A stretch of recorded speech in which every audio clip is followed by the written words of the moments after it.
Okay, T, you're in there too, and you're gonna have to go ahead and unmute yourself.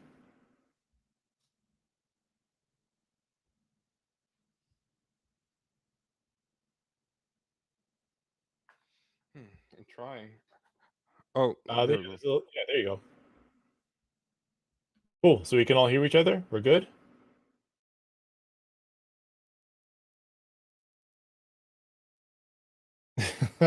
Oh my God. Okay. Yeah, I can hear a little tiny bit of an echo, but that might be my fault. Oh, I see. I see.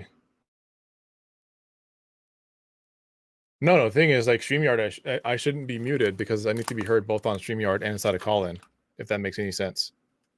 Yeah. Right. So just make sure that you've got your headphones plugged in, or that you've got the sound turned off on your computer, so that it's not coming out through your computer speakers.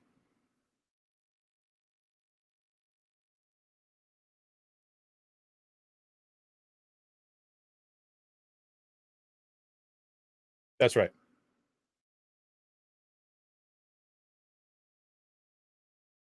StreamYard is your computer should be muted, but StreamYard is not muted. So mute your computer. That's why we're getting that ringing sound. Mute the computer. Okay, so what you can do is on your computer, if you right-click the StreamYard tab, okay, right-click the StreamYard tab that you have open, and click on Mute Site.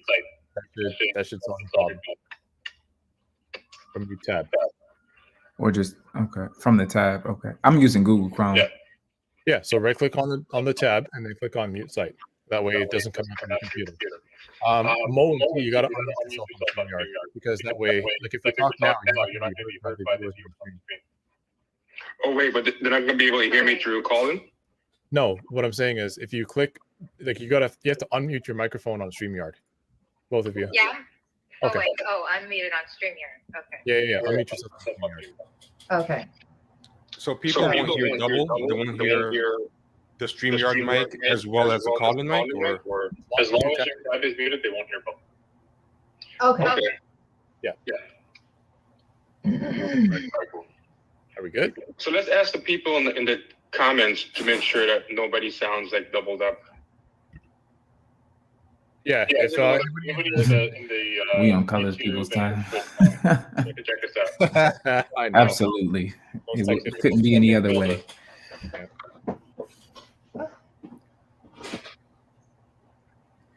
Bet it up. All right. So how's everything sounding, everybody? Good. Yeah. Sounds good. And for the people out there, does anybody sound doubled up, or does everyone sound like a single voice with zero echoes? Yeah, I think we should be okay. Yeah, I think everyone's saying that we sound good. Yeah, Vita's saying that we sound good. You know, if Vita's saying we sound good, then I trust her going well. So I guess we can go ahead and get started. You know, the reason that you're talking about is because Twitter was in shambles the last few days over a topic that came up a while back, and that had to do with gendered violence against Black males. Do you want to take us through that? I mean, you're asking me to take you through that. I feel like I'm not qualified because I was not on Twitter most of the day. So when I came on, it was already a raging bonfire. But basically what I know, and the rest of you guys can fill in the gaps better than me, because I saw when I actually did see what happened, that you guys were engaging throughout the day, was that this guy, Disco Socialist, I don't know their pronouns. I shouldn't even say guy because I don't know what they identify as, but I just know that on Twitter, they were one of those anti-men not people. They were one of those people that hates Tommy Curry, and that they always have a problem with people talking about gendered violence against Black men, etc. And they just had a tweet where they just announced one day that they were wrong, and they. it wasn't Disco Social. That's queer socialism. Oh, queer socialist. Okay, yeah. I'm qualified because I. No, you're fine. Hopefully, know what's going on. So queer socialist, not discourse socialist. Yeah. That is the person that was said that they were wrong. And for them, this was a big about face because they were one of the most vocal and sometimes outright nasty when it came to arguing with people that only Black women suffer gendered racism. And a lot of their former compatriots from different camps, from intersectional camp, from the Afro-pessimist PhD candidate camp, they were all going in. They were really upset. You would think that they said the most heinous thing, like, you know, and one of the common, there were others of straw men being thrown at them, but the most common one I saw was people were saying, so you're saying that Black women don't suffer gendered violence, which is, I would say on Twitter, any reply that starts with, so what you're saying, guarantee what comes next is a straw man. I never ever had anybody reply any variation of, so what you're saying is, or do you mean to say, and then what follows is actually what I said / meant. So there was a lot of, you know, so what you're saying is, and something else people keep saying too, I hate people keep saying this, they're saying, one day y'all gonna read Audre Lorde and this and that, like, as if people can't read these books and disagree with them. That somehow the only way you can have a different opinion is if you haven't read, because I read Audre Lorde's Sister Outsider for the first time last week. And it's basically better written tweets. Like it's basically the same thing these people tweet, but in long form. Like I don't know why they think this book would change, you know, anybody's mind if they've already read what these people tweet, because it's basically all the same stuff. And they were saying to tweet Saidiya Hartman. Now, I haven't read Saidiya Hartman, but as far as I know, does she ever say that Black men don't suffer gendered violence? Like, I feel like they just name names. I don't think they actually, A, even either read the people, or B, can point to anything in the names that they're listing that actually contradict what Tommy Curry says. Because Tommy Curry cites people like Sylvia Wynter. Sylvia Wynter is one of the people that they were admonishing queer socialists to read, but Tommy Curry cites Sylvia Wynter all the time and incorporates her into his work. So as far as I know, were you saying Sylvia Hartman or Saidiya Hartman or Sylvia Wynter? Both. Because I know that people were saying read Sylvia Wynter. People were saying Saidiya Hartman, Audre Lorde, Sylvia Wynter. Yeah. Please read all of them. And like what I was saying, I don't really see what Audre Lorde would do just because she says the same thing that people tweet. You know, like there's no data in it. There's nothing. You know, it's just vibes. So when I read it, it was a lot of feelings of vibes, basically.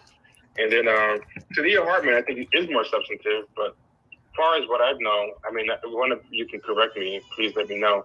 I don't think she actually directly contradicts Tommy Curry. And Sylvia Wynter, I know Tommy Curry cites her all the time and incorporates her into his work very thoroughly. So I'm very skeptical that she. I mean, basically, I'm going to wrap up by saying I didn't really see anything persuasive lobbed against queer socialists. Just a lot of people, a lot of the usual suspects, and a whole lot of strawmen. I don't know, Rennie, what were you saying? Because I mean, you were the one that put me up on the discussion that was happening. I wasn't even aware it was happening. I saw that queer socialism had gone back and said, like, you know, I used to think this way about the topic of gendered violence against Black males, but now I know different. There's a, you know, an issue with regards to the way that this conversation takes place. And I had a lot of respect for Josh, that is queer socialism. Like I have a whole lot of respect for him. I believe it's pronouns are he, him. But if anybody can correct me on that, I'm completely open to it. But yeah, like I saw only that he had said that he's of a different mind where it comes to the view on gendered violence against Black males. I didn't see the amount of backlash that was happening. Rennie, it was you that kind of put me up on that. So can you like take us through exactly like what the backlash was and what people were so mad about? Yeah, so for me, what I thought was interesting about that thread is that he was only speaking to his personal experience with grappling with you know, the formal literature that they have read over during their tenure in undergrad or grad school. So they were pretty much talking about their experience of how, in the liberal academy, we pretty much are inundated with loads and loads of feminist literature, and anything outside of that paradigm becomes shut down. It sort of prevents what's sayable or what's thinkable. Particularly, there's so many women's and gender study courses that one can take. So I think the tweet that queer socialism was speaking to was just addressing the fact that this was an assumption that they had for so many years, and through this process of dialectics and interrogation, they were able to now come forward and say that this is just something that they no longer agree with. So it wasn't like queer socialism was saying, hey, everybody should stop hating Black men. Like that, what's interesting about the post is no law was made to stop hating Black men. Like, there was no direction given. People just took the tweet to be offensive. And one particular person quote tweeted like they were losing a part, of themselves. They were like, "Oh my gosh, I cannot believe that you Curryites are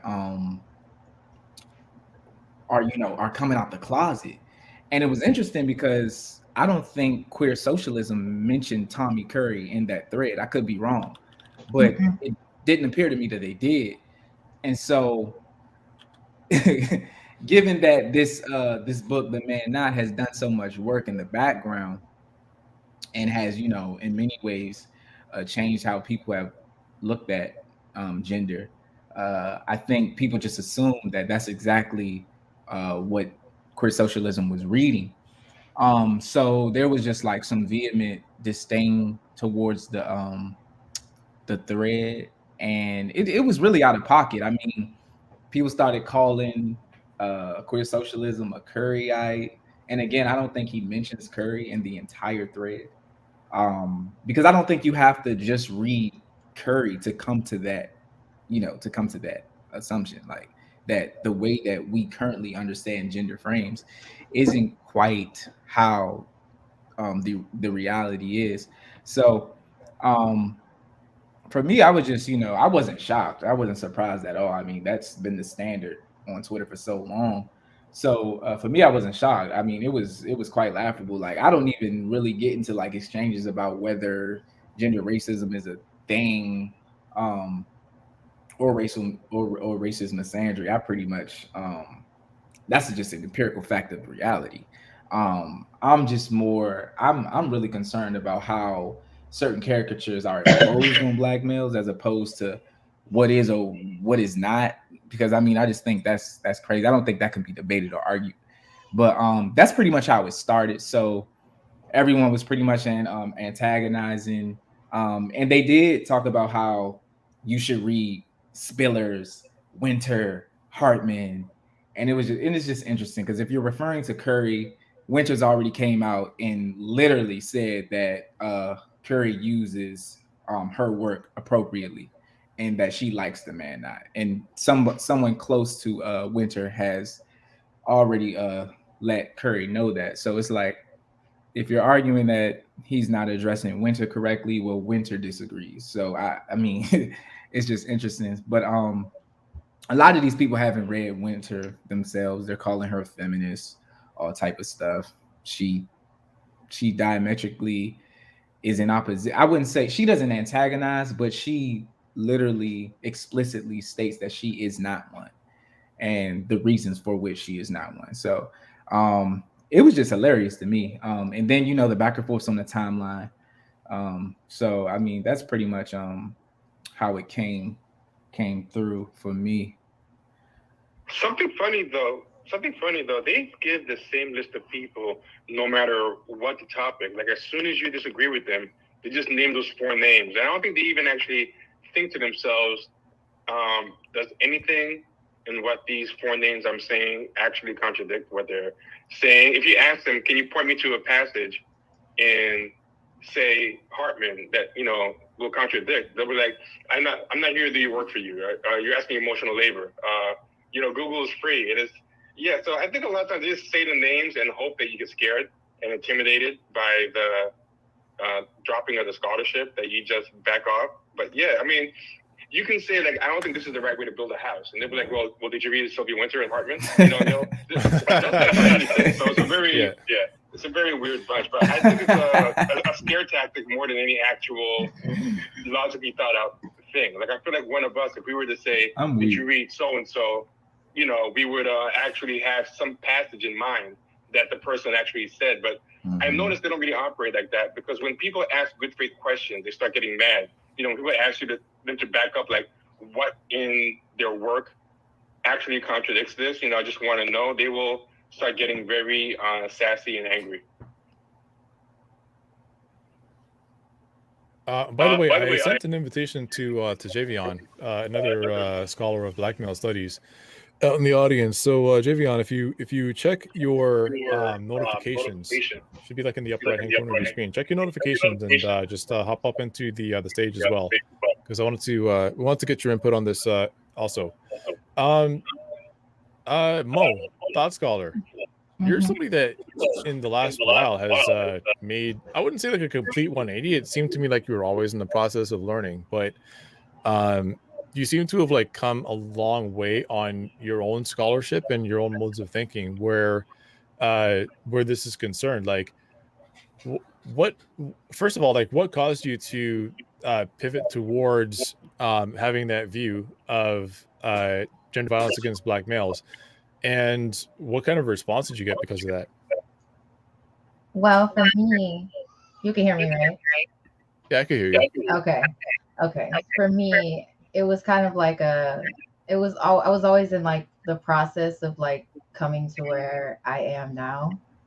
I don't like to just, I don't know. I don't like to remain static, and I'm always reading, I'm always learning. And so I noticed, well, when I first got active on Twitter, I've had my account since 2013, but I didn't really get active until like 2016. And when I got on Twitter, there was all this like men are trash was like the thing. Give your money to women. I don't know if y'all know about that or whatever. I remember that. Yeah, we called them cash activists. Yeah, I'm broke because of it. It's like, no. So like I came to Twitter from Facebook. I like defected from Facebook. I have like a hate group over there too.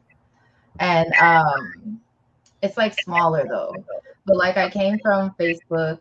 I came off of like leaving like 2 different breakups. One was a bigger one. It was like 6 years, and like there was like domestic violence and shit like that. And so like I jumped right into like the, like the men are trash and yada yada.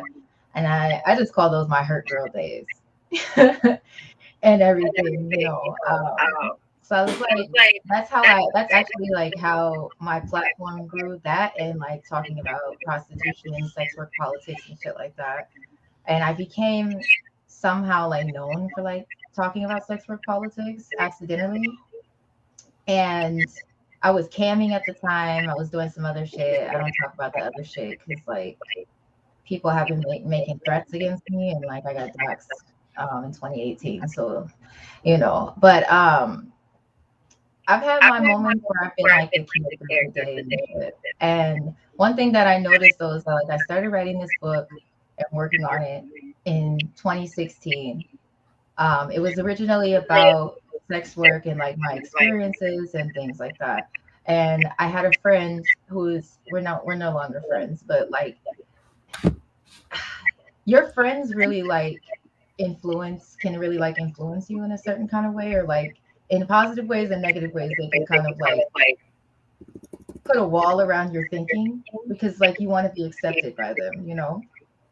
And so like a lot of my friends were like from Black atheist and Black feminist groups and whatever. Both groups I defected from for like a lot of different reasons.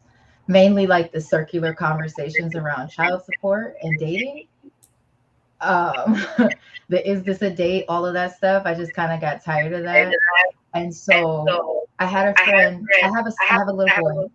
He's 9 now. But when he was like 5 or 6 and he was in daycare, he was being bullied by these girls that were like bigger than him.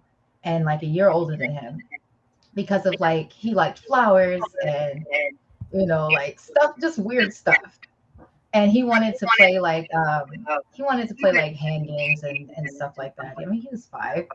And I would talk to my friend about a girlfriend of mine about like what my son was going through, and he was being bullied and stuff like that. He was being bullied by girls. And like, I told her, one time we were at the playground and this big old girl like pushed him and was like being real rude to him. And I told him, like, don't let nobody like push you around, like push her back.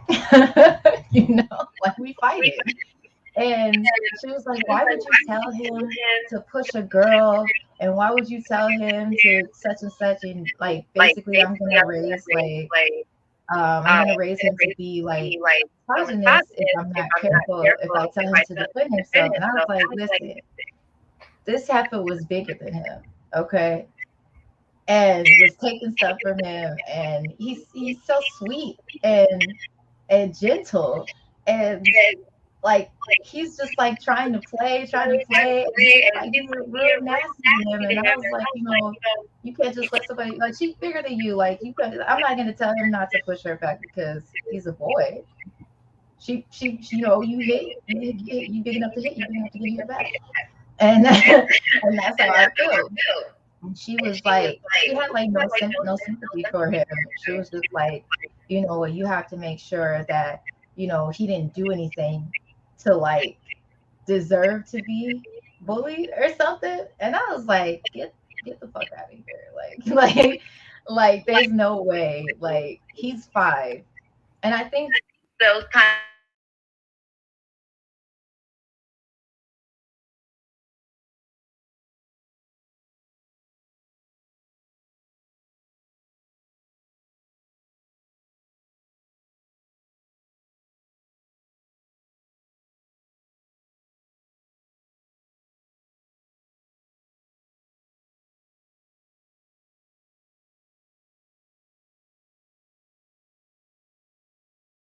We've been together off and on. Well, now we've been on for a while because we got married. But we had started dating in 2017, and he did some fuck shit. And, like, we had our little moment on social media, and that popped back up.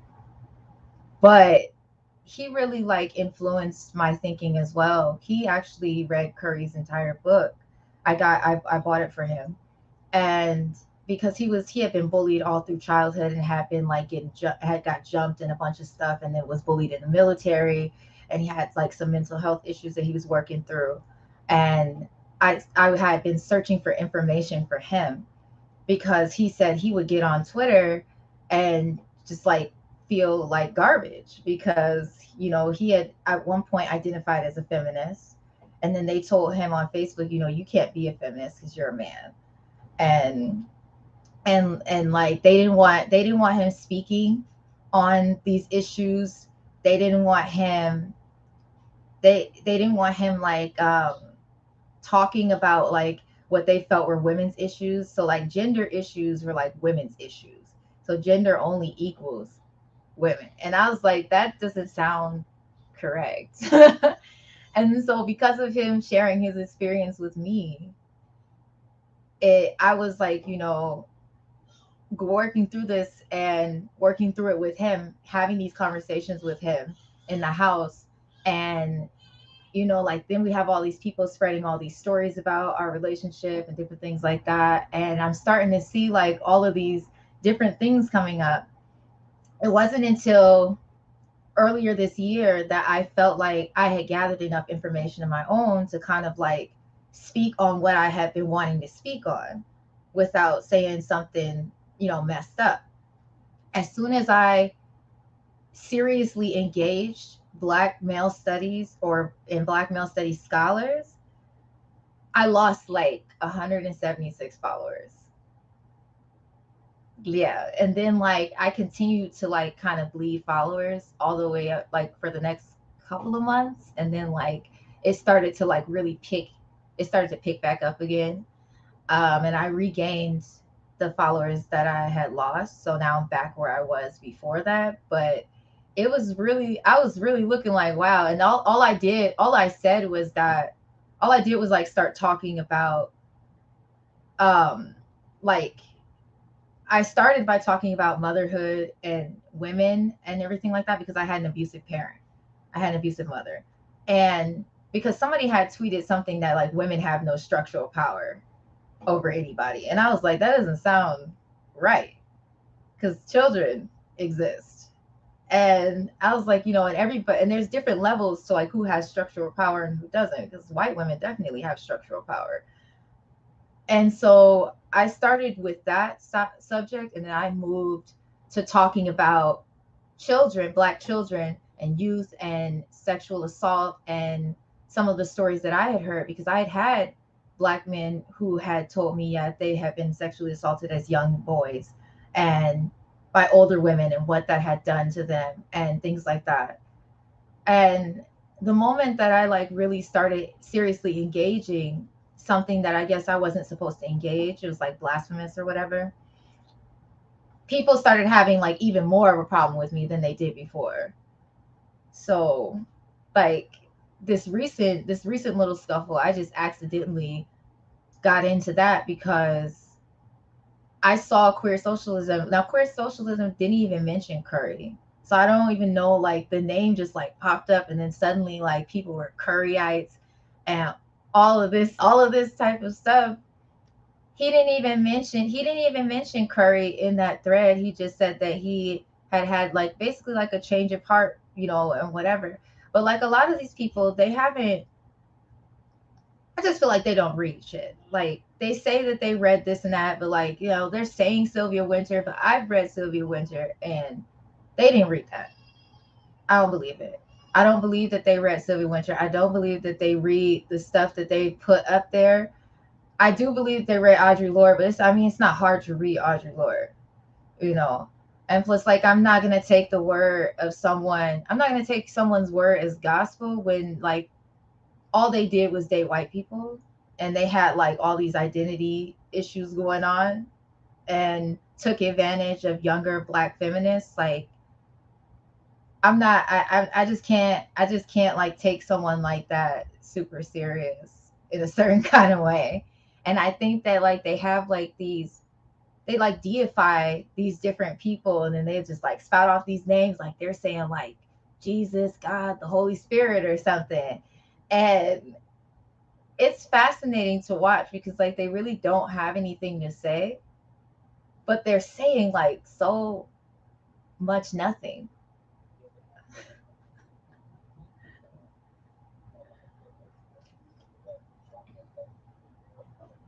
In itself, because the term is male, that in itself is too narrow and plays into sexist norms. And it's like the characterization of that is just so, it's like so kiddie. It's like me saying, you know what, when you think about it, we shouldn't really refer to feminism because that's too narrow to reduce it to the feminine of women. Of course, there's mass presenting women. That's like saying sexism in itself is absolutely transphobic because it reduces women to the female body, when we know that feminism can still include all of these identities, right? It's such a very kiddie way of trying to like critique it, right? Because like it's not like Black male studies isn't engaging all of these social categories, right? Like it's not like we aren't reading Mickey White and Angie Cartwright's a whole layer of complexity, where they do this qualitative study on Black trans men experiences, right? It's not like we're not engaging that work or talking about it or writing about it. It's just that these people don't have no idea what that is. So they're sort of like, cherry picking little things, right? And that's why it's just so funny at this point. It's laughable. It's like this is what it is. And I think they go at Curry because they know Curry's a serious scholar. They know that the work of Black male studies is serious work. I mean, you could look to a plethora of Black cishet men who have larger platforms but are so completely unserious that they don't take those approaches, like Kevin Samuels or Dr. Umar, right? Like no one's going to go at those individuals because they know those individuals don't have a seriousness about their work. So because Dr. Curry is not them, they have to go at Curry because they know that this kind of work is coming and this kind of work is serious. And so they want to make this out to be something that it's not. But I mean, I think they're also worried that Curry's actually directly competing in their mind in a space that they want to be dominant in, because for the past couple of decades, intersectional feminism and now a certain sliver of Afro-pessimism has been the dominant forms of Black discourse in the academy. And Kevin Samuels is not going to be put into journals. He's not going to be put into anything. He's not an actual threat to the cultural hegemony that they have in the academy right now. But because Tommy Curry is so thorough in his data and he actually can debate, I think they're more afraid of the people that they're trying to be centered in front of, who they feel can platform them, getting wind of Tommy Curry and liking him. Because now I think they think, oh, these white people who are platforming us are going to maybe platform them. So I noticed they're less interested in debating Tommy Curry as opposed to scaremongering about him. Like I noticed they want to scare you from even trying him by characterizing him as demonically as possible before you even try him. So I noticed like that's what they're more scared of than actually trying to debate him on the merits, is to get people to not even give him a shot. Yeah, and honestly, if you notice, like, I've had conversations with Curry, and he would talk about like how a lot of people have an animus towards him because he did it in a way that most Black academics can't.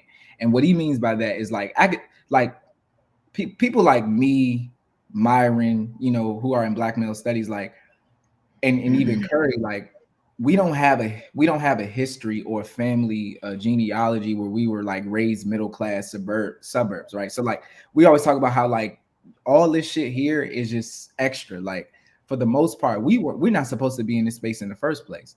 So like Curry talks about how like if most people don't know, like his dissertation, he's a philosopher, but like his dissertation only dealt with the theories and works of Black thinkers. It was the only philosophical dissertation to do such a thing. And when you think about the academy, you really cannot catapult, within the academy without having some kind of white people within your interests. So like white people who are interested in your work and who can sort of like levy your work. And Curry didn't do it that way. He has no, white people in his background, lifting up like, and a lot of these academics can't do that. And what they do is they end up selling out their work, ends up being funded by all of these white liberals, and they have this sort of like they have sort of like a survivor's guilt once they get where they are, because they had to do it vis-a-vis white funding, and now they have such a huge white audience. And Curry was able to be successful without doing that. With, you know what I'm saying? Like when people who read the Man Not are predominantly gonna be like working class and poor people. Like the people who read the Man Not aren't like, aren't the majority of like, these scholars, though many are. It's like you have very low income, working class, poor Black women and men who are engaging this text. And I think that's the biggest distinction between a lot of texts that are being read. And I think I'm not sure if Myron is unmuted. Yeah, I think I'm good. Can you hear me? Oh yeah. Hey, Rennie, real quick, or anybody else who wants to.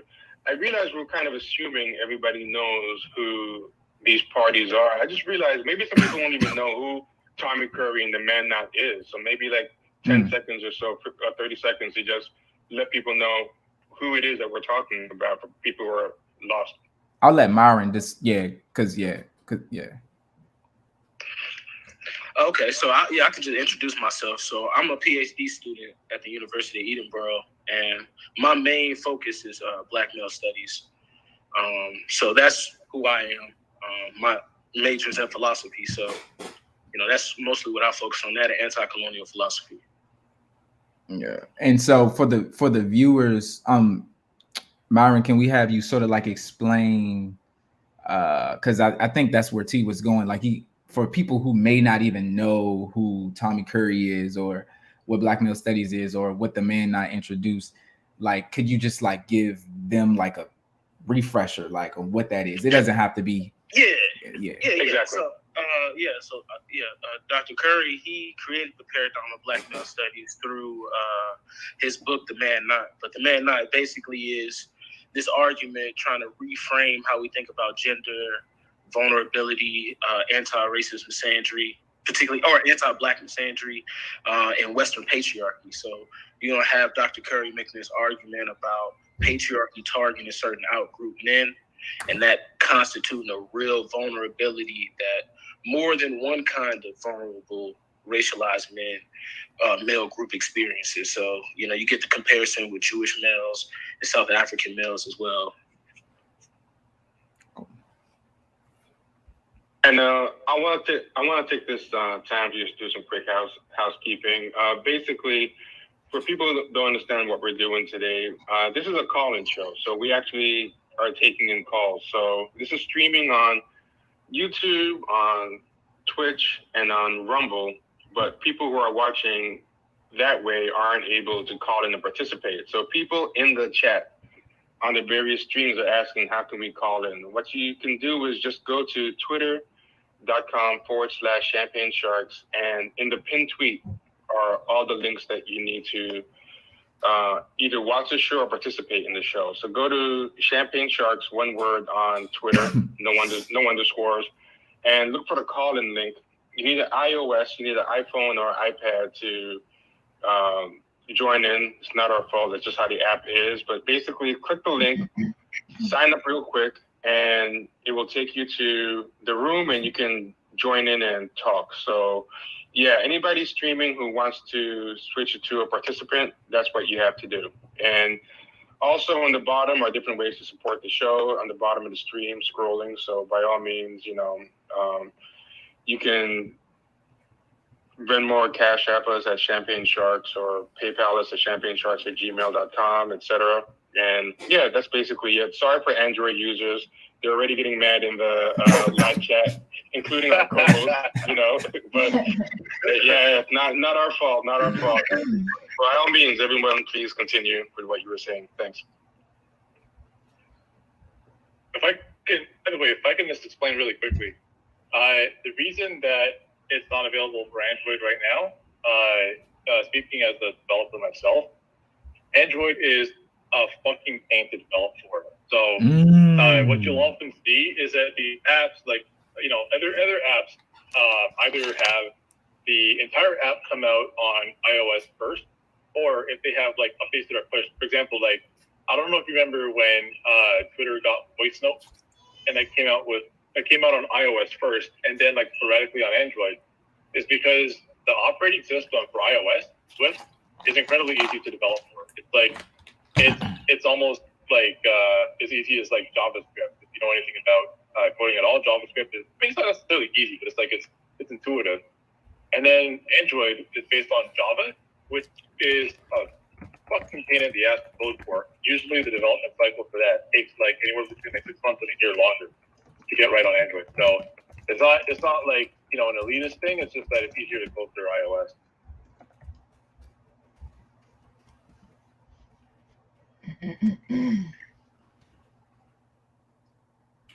Cool. If anybody wanted to ask any questions from the audience, feel free to bring them up on stage as well. Because I was gonna just go straight into whether because there is a title, is gender violence against Black males real? Which of course is like a rhetorical question, but yeah, I did want to hear y'all thoughts on that. And I want to add at any time, if anybody's talking or whatever, you can still feel free to raise your hand just to get in the queue and everything, and we will let you up. So you don't have to even wait for an explicit invitation. Just feel free to raise your hand at any time that you want, anytime you want to join in.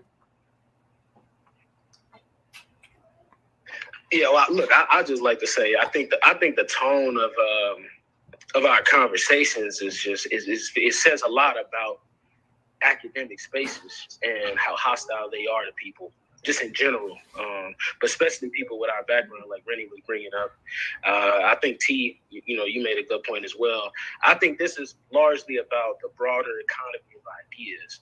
Certain people want to be able to control the parameters of that, and academia is the space where this happens. So, this demographic of Black males, we're supposed to die.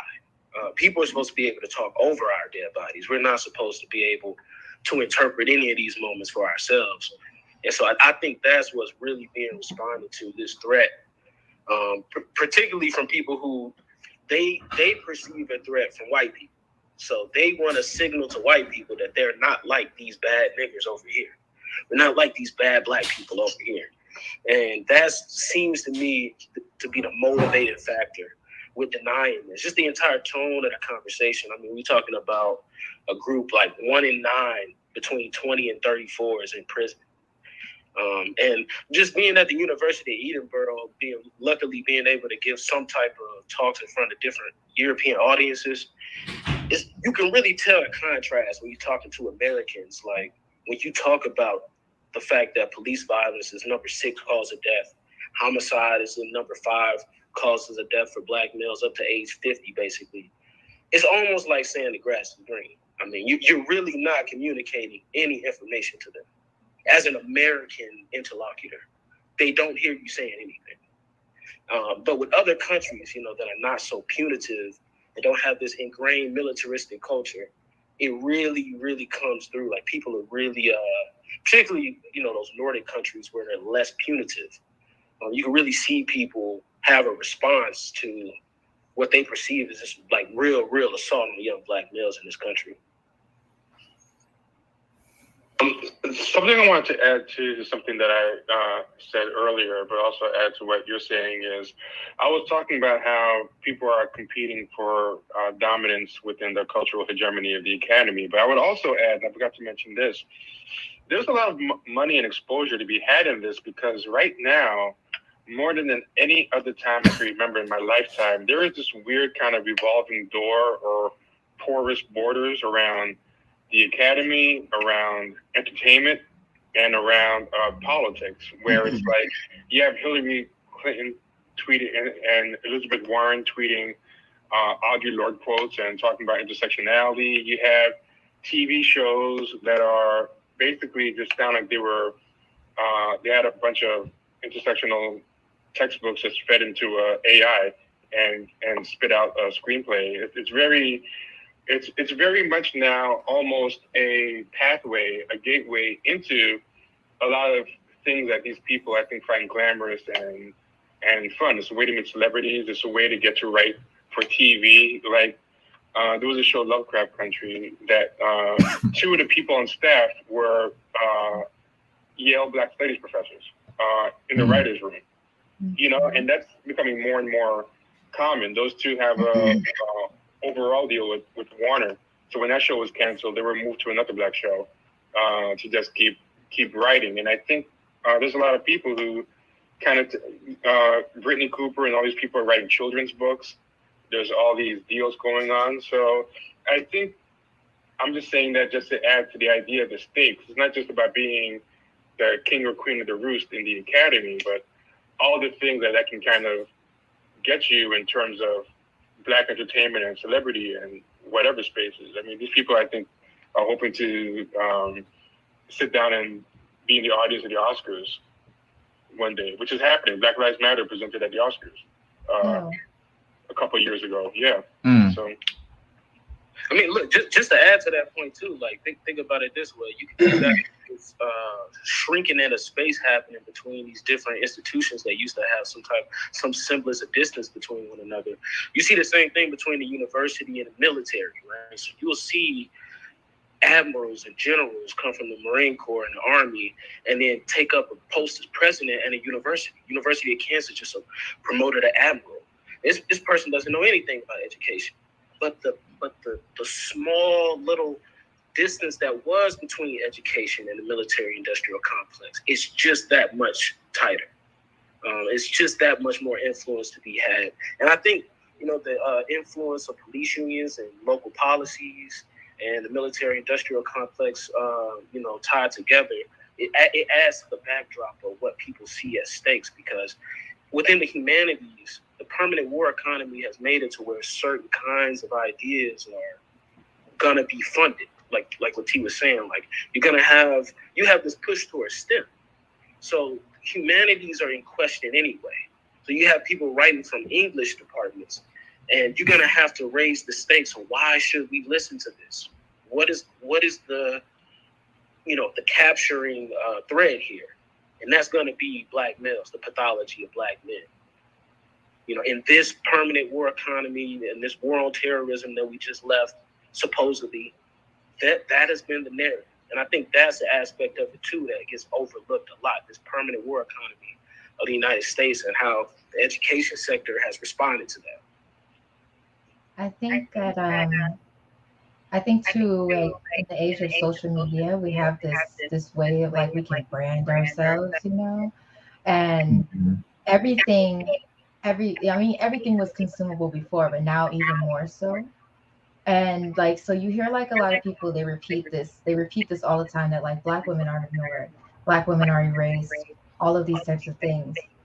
But when I was doing research for my book and I was looking for stuff about black men and looking for studies and different things like that, what you notice is that like it's almost like they're kind of like stuck in like the 60s, the 50s, something like that, because black women, if you look like through Amazon, gender studies and things like that, and whatever, you have even white people writing about black women's history and slavery and all of these different things, sexuality. Black women are, as a like a kind of subject object, are very profitable right now. Like talking and writing about black women, and like you have porn studies and all of these different types of subjects and disciplines that are coming out. Black women are a commodity, and intersectionality definitely, like the theory or whatever, played a part in that. You have Kimberly Crenshaw, and she's like giving all these talks and all of these things. It's almost like, and on Twitter, it's almost like they forgot about Patricia Hill Collins, and it's almost like they just like forgot.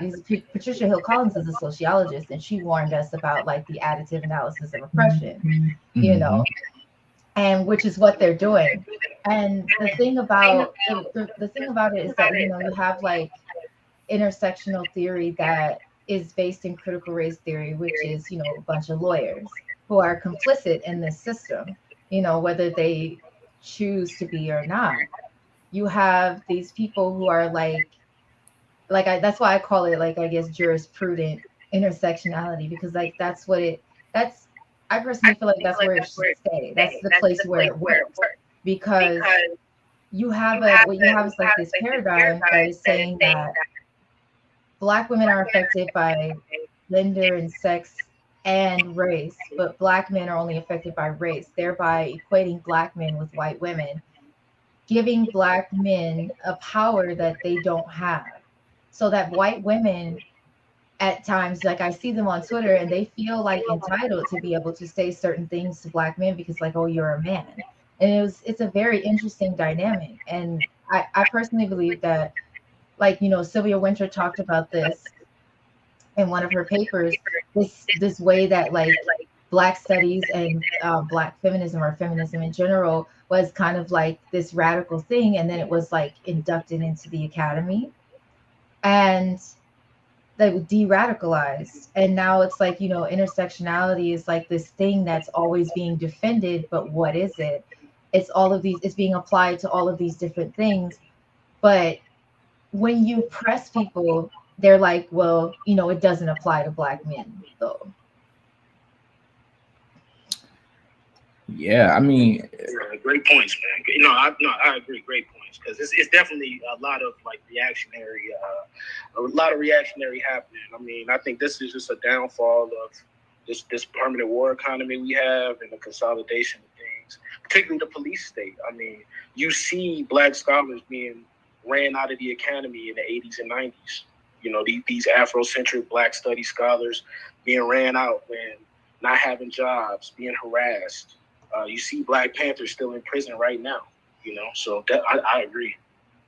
Yeah, I mean, and what do you get as the logical extent to that, right? So you get the neutralization and you know, the you get the neutralization and the decimation of the Panthers, and you fast forward 30 years and you get Black Lives Matter, who are starting to do like interviews and you know, having these commercials with Cadillac. And it's like you really have to take a step back and just ask yourself, like, what is this truly about? And what is the work of intersectionality doing, particularly in the public eye? Because, like, as it, I mean, you mentioned Patricia Hill Collins. It's just interesting how her work doesn't get, you know, to the forefront of the public side, of the public's perception. And I think that's mainly because she deals more so with like epistemology, standpoint epistemology, to be specific, but she's just very clear on what that means. And I think because certain scholars have certain kinds of interests, they're a lot more vague. So Patricia Hill Collins, in her 1990 book, Black Feminist Thought, I think it's like page 271, where she explicitly states that intersectionality being converged with standpoint epistemology doesn't mean that now you have this most oppressed group because you have Black as race and in the woman category, right? It just means that there's a different kind of experience, there's a different kind of insight that can be garnered from that particular group based on their experiences in the world. It's a kind of knowledge that they can come to based on their experience in the world and based on their social locations. And we take this to mean that this group is always the most oppressed within any context. And I think those kind of those convergences and those willful conflations, you know, they get conflated in a way and they become extremely vague and no one wants to really explain them. And we just look at, you know, the genocidal logics of these ideas. Like you have Purdy View and Ibach, who are arguing in intersectional invisibility that, well, you know, because basically in intersectional invisibility, they're literally arguing that though Black men die the most through police violence, they're still privileged. And the reason why they're still privileged is because they are thought of as the prototypical subjects because they are male, and because they are more visible, they are sought out and killed because of that visibility. And that in itself is still a privilege. Like, this is the logical extension to these intersectional claims. And you can look this shit up. Purdy View and Ibach, they wrote it in 2008. It's called Intersectional Invisibility. These are the logical extensions of these kind of arguments. Just like on the timeline the other day, there was a tweet that said, out of the 5,000 Black people that were lynched from 1865 to 1965, 120 of them were Black women. And these names were ignored. And it's just like, so you mean 4,880 of them were 3%? 3%. Yeah. So you mean 4,880 of them were Black males, and it's the women that's being ignored? Like, how is this a sufficient way of analyzing the material reality of lynching? Because on the one hand, can you name more than 1% of that 4,880 who's being ignored? You know what I'm saying? So like, these kind of ideas are pushed again because there's like an attention economy, you know, that is interacting with the military economy, and this. I want to jump in on something on that because I think what actually real quick. I don't want to like that. Vita is also in the room, and I'm not sure, as I know that Vita wanted to have an opportunity to speak as well. So the thing is, Vita doesn't have any iOS device so well. It's trying to is that Vita pipe. Yeah, I know, right? I know. Hey, D.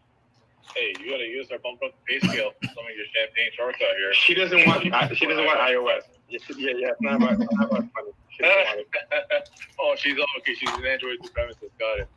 All right. So what I'll do is I will try to like pipe her down through. So she'll come through my audio channel. It might sound a bit tinny. It's actually coming through my speakers.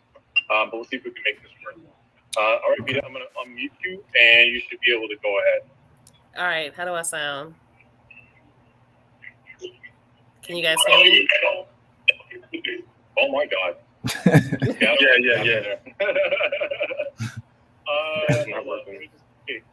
No, it's supposed to be muted. It's happening. Oh, I know what's happening here. Yeah, I know what's happening. That the sound is doubling up on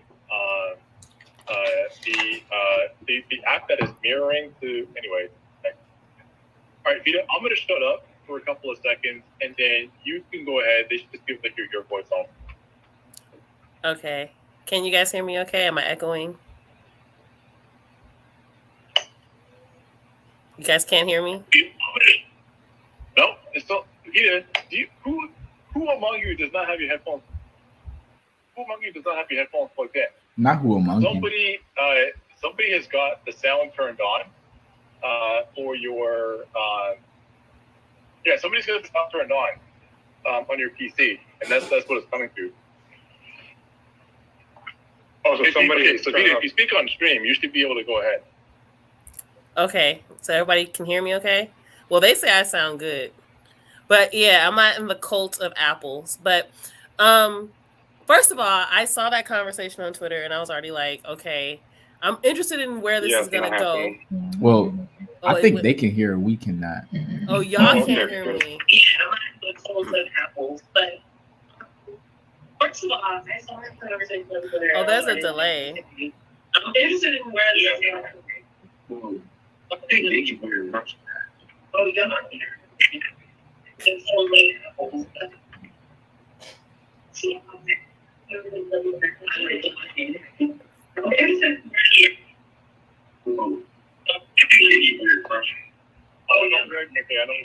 know exactly what's going on. So, Vita, what you're going to have to do is you're going to need to.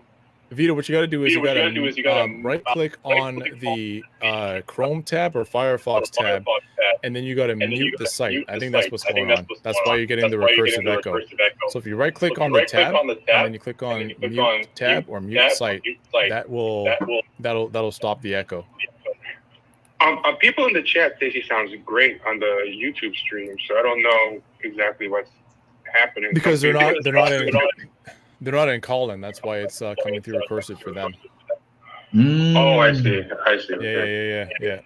All right, so we'll deal with that real quick. Vita, give a thumbs up if you've muted the tab. How? Oh God, there you go. So Vita, what you got to do is on your whatever device, are you using like Google Chrome or Firefox?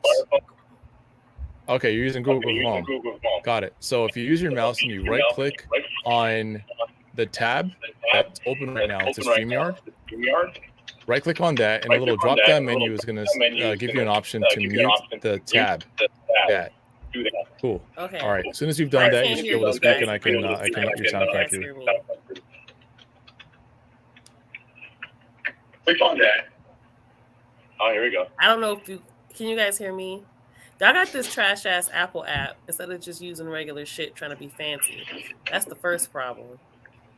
Because I don't think y'all can hear me. I'm talking shit. So if y'all can't hear me talking shit, then there's a problem. Yeah. We're good now. I can't hear y'all, so I'm gonna just say fuck it because we're good. So I think they can hear me. I don't know if y'all can hear me or not, but I'm gonna just say this: this is massage noir. This is androidist, discriminatory. I don't like it. I just want to say hi to Fox Scholars. I actually know that back in the day. Today, many years ago, we were in the Black Atheist. That's a whole nother conversation. Anyway, oh God, okay. I will all right, be guess back it doesn't work after all. The audience can hear me, y'all All right, can't. Vita's just gonna have to speak directly to the people. Don't be doing this with these raggedy ass Apple apps trying to get people to join this stupid cult of Apple. It's not what's up. That's all I gotta say.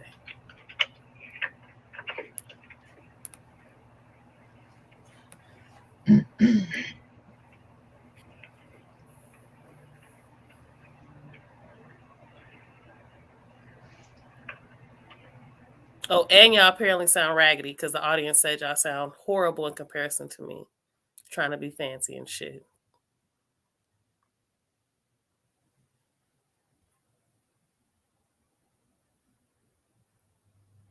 Oh, misandroid. There we go. I like that word. Thank you, Rock the Mic.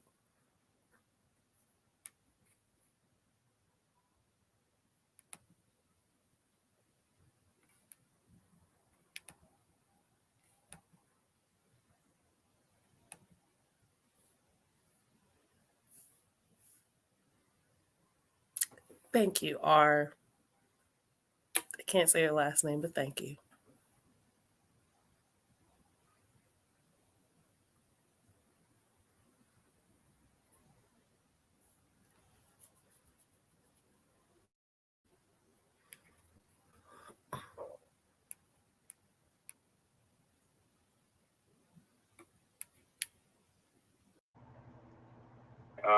Rain brought up the lynching and the attention economy. I think that's such a great point because they do the same thing with police brutality. And I think the attention thing is a very bizarre type of fixation that also reveals the other stuff we were talking about, which is stuff like they want to be on TV, they want to get the book deals, they complain about who's getting the attention. And the reason I say that is because even if you did say the names of the 3% of Black lynching victims who were women, what does that get you? Because the Black lynching victims didn't even get anything.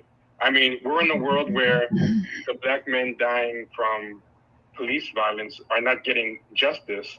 So what is it you're trying to tap Black women into? I mean, you're basically trying to tap them into attention that's not going to get them any justice either. So it's like, to me, I think you'd be more focused on, let's get, say, reparations for lynching victims, or let's get some type of accountability for police who shoot cops. Then we can worry about who's getting the attention or not. It's kind of like there's a big jackpot and the jackpot is zero. And instead of focusing on, hey, how do we grow this jackpot before we throw the contest, you're worried about who's going to get picked as the winner of the contest and not worried about what the prize is going to be. But I think the problem is, and Carlos Kenny always says this, that for a lot of these people, attention is currency. Attention is justice. Point. Like, it's the point, it's the ends, not the means. So all they pretty much care about is the attention, because that's what's going to get them the social media followers. That's going to get them the clout. That's what's going to get them eventually publishing 10-year movie deals, memoir deals. Like all these people, when they get book deals, none of them have written a political program. None of them have written Black Power. None of them have written a blueprint for Black Power, anything like that. All they've written so far is memoirs. All the BLM people have written are memoirs. There's no actual political thought or philosophy or anything. So yeah, I just wanted to say that what Rennie said about the attention economy and the names of the lynching victims is so typical of how these people think, that the attention is basically all that matters at the end of the day, and it's tantamount and paramount over everything. I think, like, even larger than that is that what these scholars are doing is they're pimping Black pain. Like, they're actually pimping Black communities by construing these data sets and construing the material analysis that we can prove empirically. Because when you think about it, by suggesting that, we should, respond in some sort of like antagonizing way to the Black males who are saying, well, we're 97% of those shot and killed by cops, right? Like, to create this narrative of, let's say, Black women are being ignored, it doesn't serve the actual Black community in any real way. It only serves the interests of the academics who are pushing this narrative, because people buy into those narratives, people buy into those ideologies. And when you go into any real community, like, they're not really divided, especially as it pertains to police brutality. They're not talking about it they don't understand it in such a gendered way, right? Like no one is saying like, you know, no one's talking about the women. Like those are constructions that are imposed on the communities. Like these communities understand police brutality as a black issue for the most part, right? But what these academics do, they want to get paid. They have the interest for getting paid, and they go in there and they suggest that, oh, well, you know, you should look at it this way, and by not looking at it this way, you're being subordinated, and now you're causing all this friction in the community, and now everything is being looked at through those kind of framework and lens. Yeah, I just want to like highlight a couple of things. Like I went and found Josh's original tweet, which was that this is what Josh said. Josh said, "I used to be very resistant to the naming of the specific violence experienced by black men, gendered/sexist violence, because it goes against everything the orthodox fields of feminist/gender studies stream to complete. But I was absolutely wrong. I've spent much of the last 2 years studying slavery and incarceration, understanding that black manhood and masculinity constitutes that of a subjugated manhood and masculinity, which contradicts the core ideological tenets of colonial patriarchal masculinity, positioning the masses of black folks on its political outskirts. And now I cannot understand how we can rationally or understand black male social existence as anything other than racialized gendered oppression." And here's some of the responses that Josh got to them. And I'm just gonna like scroll down. I'm not trying to pick like most psychotic sounding ones. I'm scrolling through them and just reading them in chronological order. One of them was, "And who exactly is subjecting black men to gendered violence? Black women? Same black men that subject black women to gendered violence, whether it be FGM, female genital mutilation, on the motherland, or black femicide in the West." Fuck yourself. Another one. This confuses me. Another one. "I love that for you, sis. But make sure you're extending the same courtesy to other groups of men displaying the same behavior." Another one. "Every day it becomes clear to me that I need to finish developing my theory on this phenomenon." Another one. "I feel like real quick, lost in bullshit theory." Yeah. Real quick, the one he just said I thought was particularly crazy. The one you first said I thought was particularly crazy, and he just kind of blew past it. Where she said, "And who is subjecting black men to this gendered violence?" That one women. That takes a lot. Why would you say that? Okay. Yeah. Why would you jump to black women being accused over white supremacy? That's so weird. Here's the wild part. Okay. No, there was a couple of weird shit that came into that response. Whether it be female genital mutilation on the motherland, what black man is subjecting black girls to female genital mutilation? That other black women that are doing that. It is not black men. That's what people don't understand about that. And FGM, yeah, right. Now you can make the case that it is like a side effect or a derivative of a patriarchal society, but to say that it's black men doing no. And also, who exactly is subjecting black men to gendered violence? Black women? Like, I had to respond to the person and say, "Hey, have you forgotten that white people exist?" I don't know what the hell the response was, and then people were mad at me for saying that. So, like, it kind of tells me that, you know, I have never had this conversation with anybody out in the real world, like face to face, that has had any problem naming gendered violence against black men for what it is. But the moment you take it to social media, especially Twitter or Facebook, people act like you're growing a second head out of your neck or something, like you're saying the most outrageous thing possible. I think it's because they don't read, because that's what I was just about to say. Like, I think part of the reason, like what Rennie is bringing up, is so propagandistic, these narratives, is because if you actually follow them in the scholastic literature, these questions have been answered already. Catherine Hornoys went through and tested these hypotheses put forth by Patricia Hill Collins already. She's invalidated them more than once. Okay, there's not even an argument within empirical circles about whether or not there's this gendered analysis. You look at the social service, the general social service surveys, and you'll see that black men have a higher attention toward gendered violence experienced by black women more than white women do. I mean, you see some social scientists calling the black family like the most progressive familial unit in American history. Just looking at the symmetry between black men and black women and how they perceive American society based on race. So I always find that, amazing just to look at the contrast. I mean, even in intersectional invisibility theorists concede the subordinate male target hypothesis proposed by social dominance theorists. So they can see this, Yeah.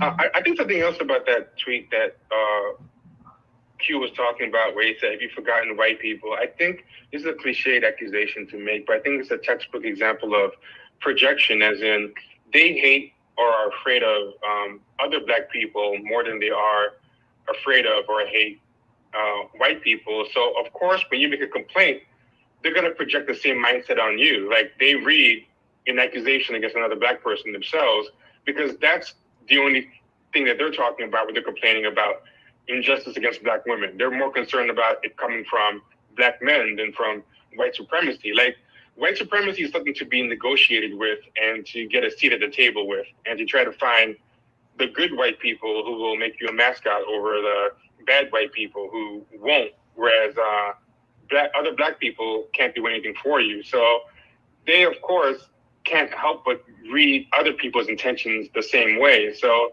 in her mind, it perfectly makes sense to, when he says that Black men are the most targeted, for her to say, so let's make it about Black women, or just suddenly, just make it about Black women, because it's not really in their nature to earnestly critique white supremacy, because honestly, it's the best game in town. That's where the perks are, is to find a comfortable place within it, the most tolerable place.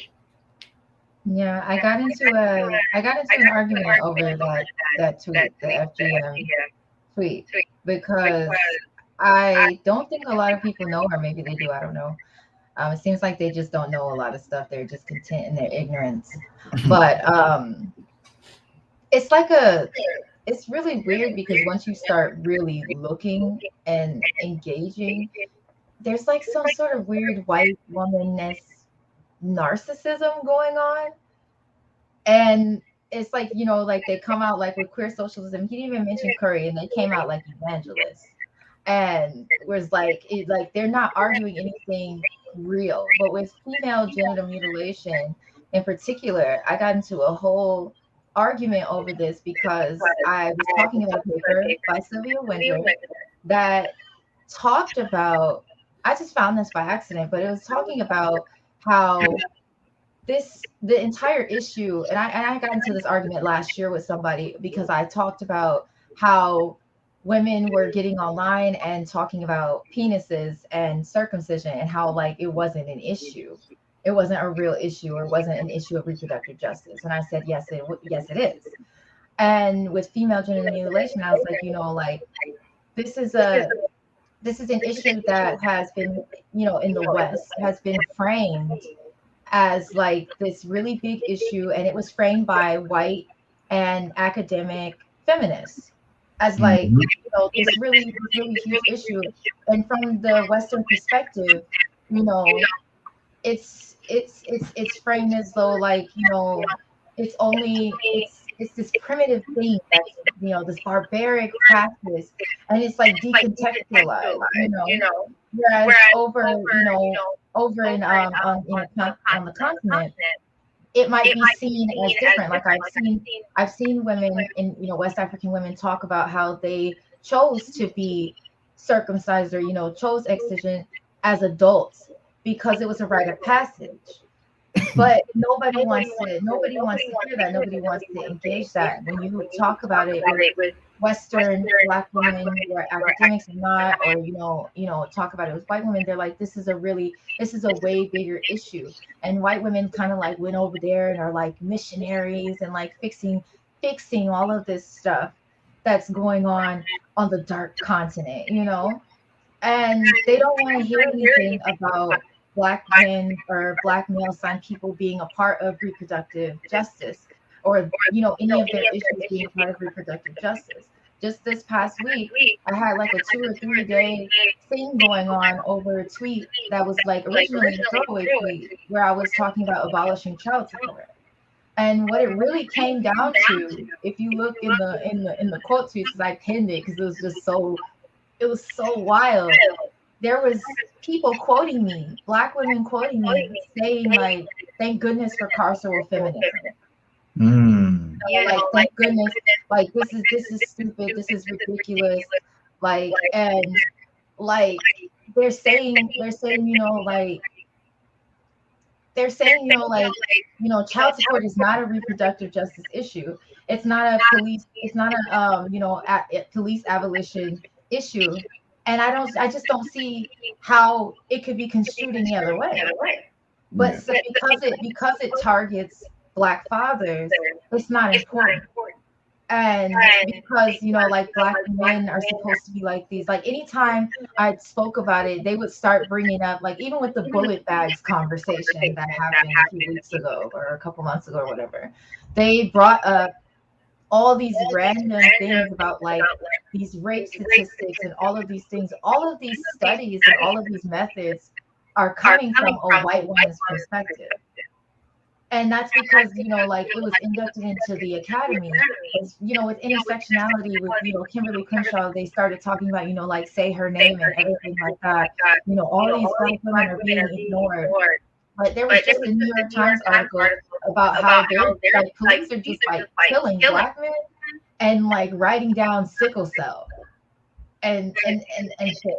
Like I don't see how it's something that can be ignored unless you're, like, willfully ignoring it.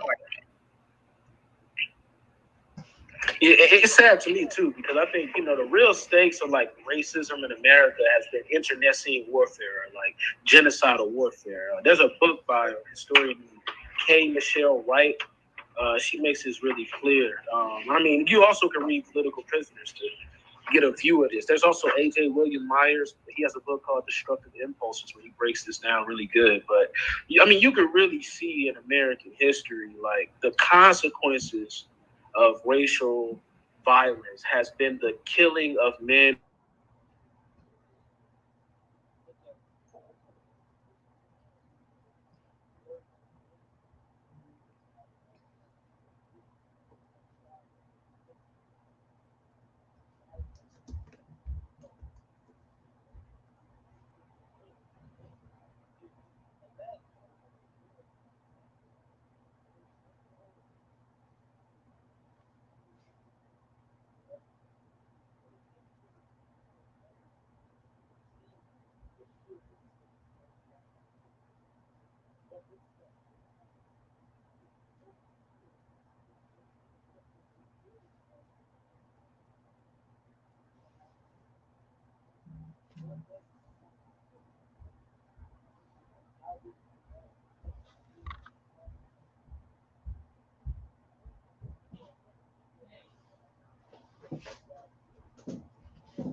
For some people out in the audience, so I kind of wanted to stop you because I don't want you to waste everything you were saying on the. This is on the YouTube side.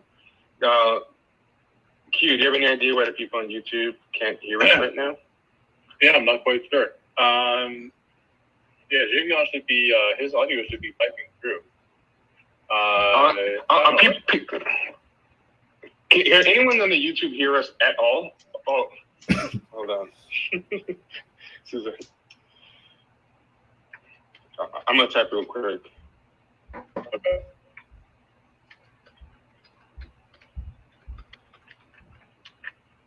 Okay, they hear you and I, Q. So it seems like it's just. Oh wait, do you want to start talking again, Javion, and see if they can hear you now? Yeah. I'll see. Let's see. Okay, cool.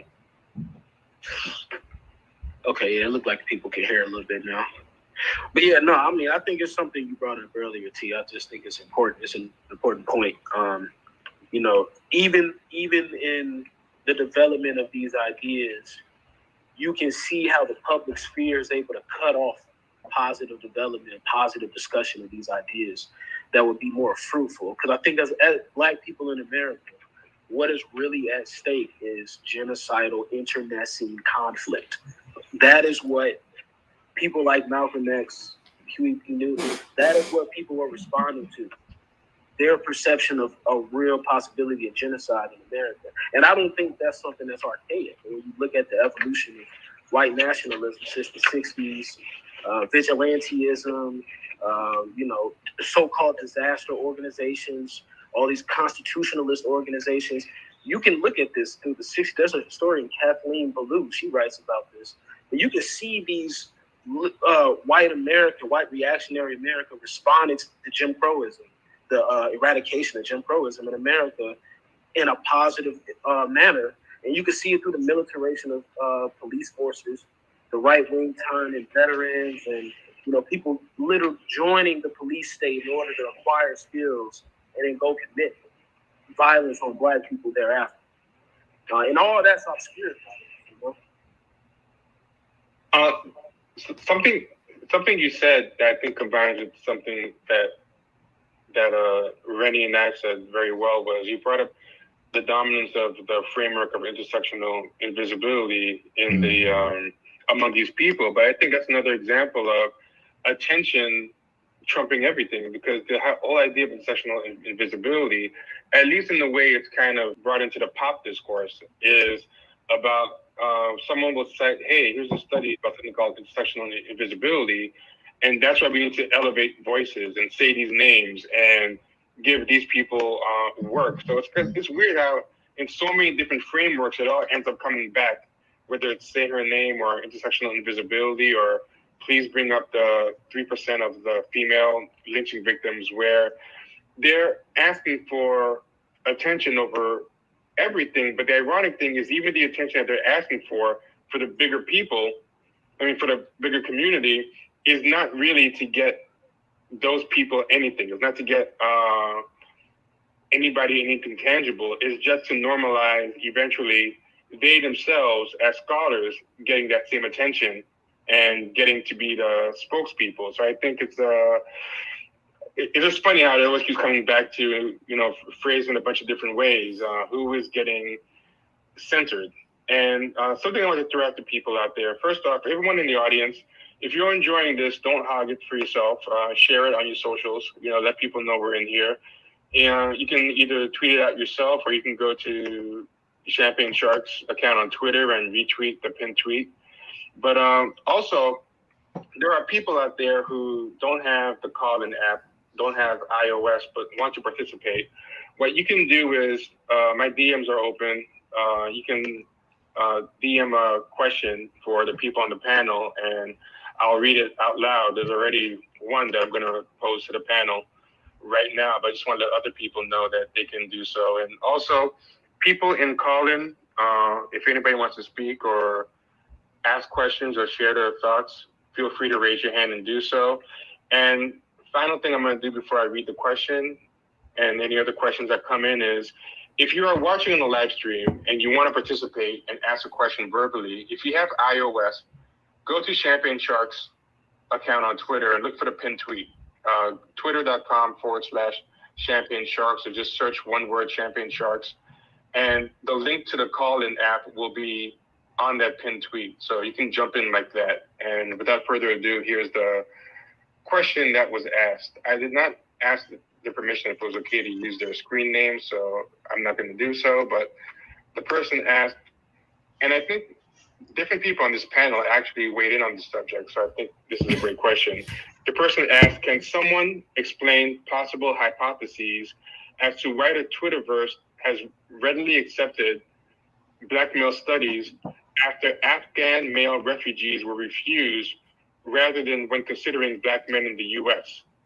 I hypothesize Palestinian and West Asian comrades were more accepting of this theory because they're cognizant that they're in a genocide while Black people are not. And I think that's a great question, because I think, didn't Queer Socialist get kind of called out on his own hypocrisy regarding how they view the weaponizing of male gender against Afghan refugees, and people pointed out to them, hey, you weren't saying that when Tommy Curry was saying the same thing about Black men. Mm-hmm. So yeah, I think this person is onto something. I did notice that a lot of Middle Eastern people and Palestinian people of like both genders were not as willing to fall for the okie doke. Yeah. On that topic. I think it's interesting because Curry has touched on this this very same question before. He's given seminars and conference lectures on the rape of Jewish males in the Holocaust. And he said when giving these lectures, like he was embraced by, you know, the people at the conference who had no idea that, you know, Jewish males were being raped in these concentration camps. And the general overview of his work, everyone pretty much was receptive and thankful for him bringing forth this kind of analysis for the sexual vulnerability of Jewish males.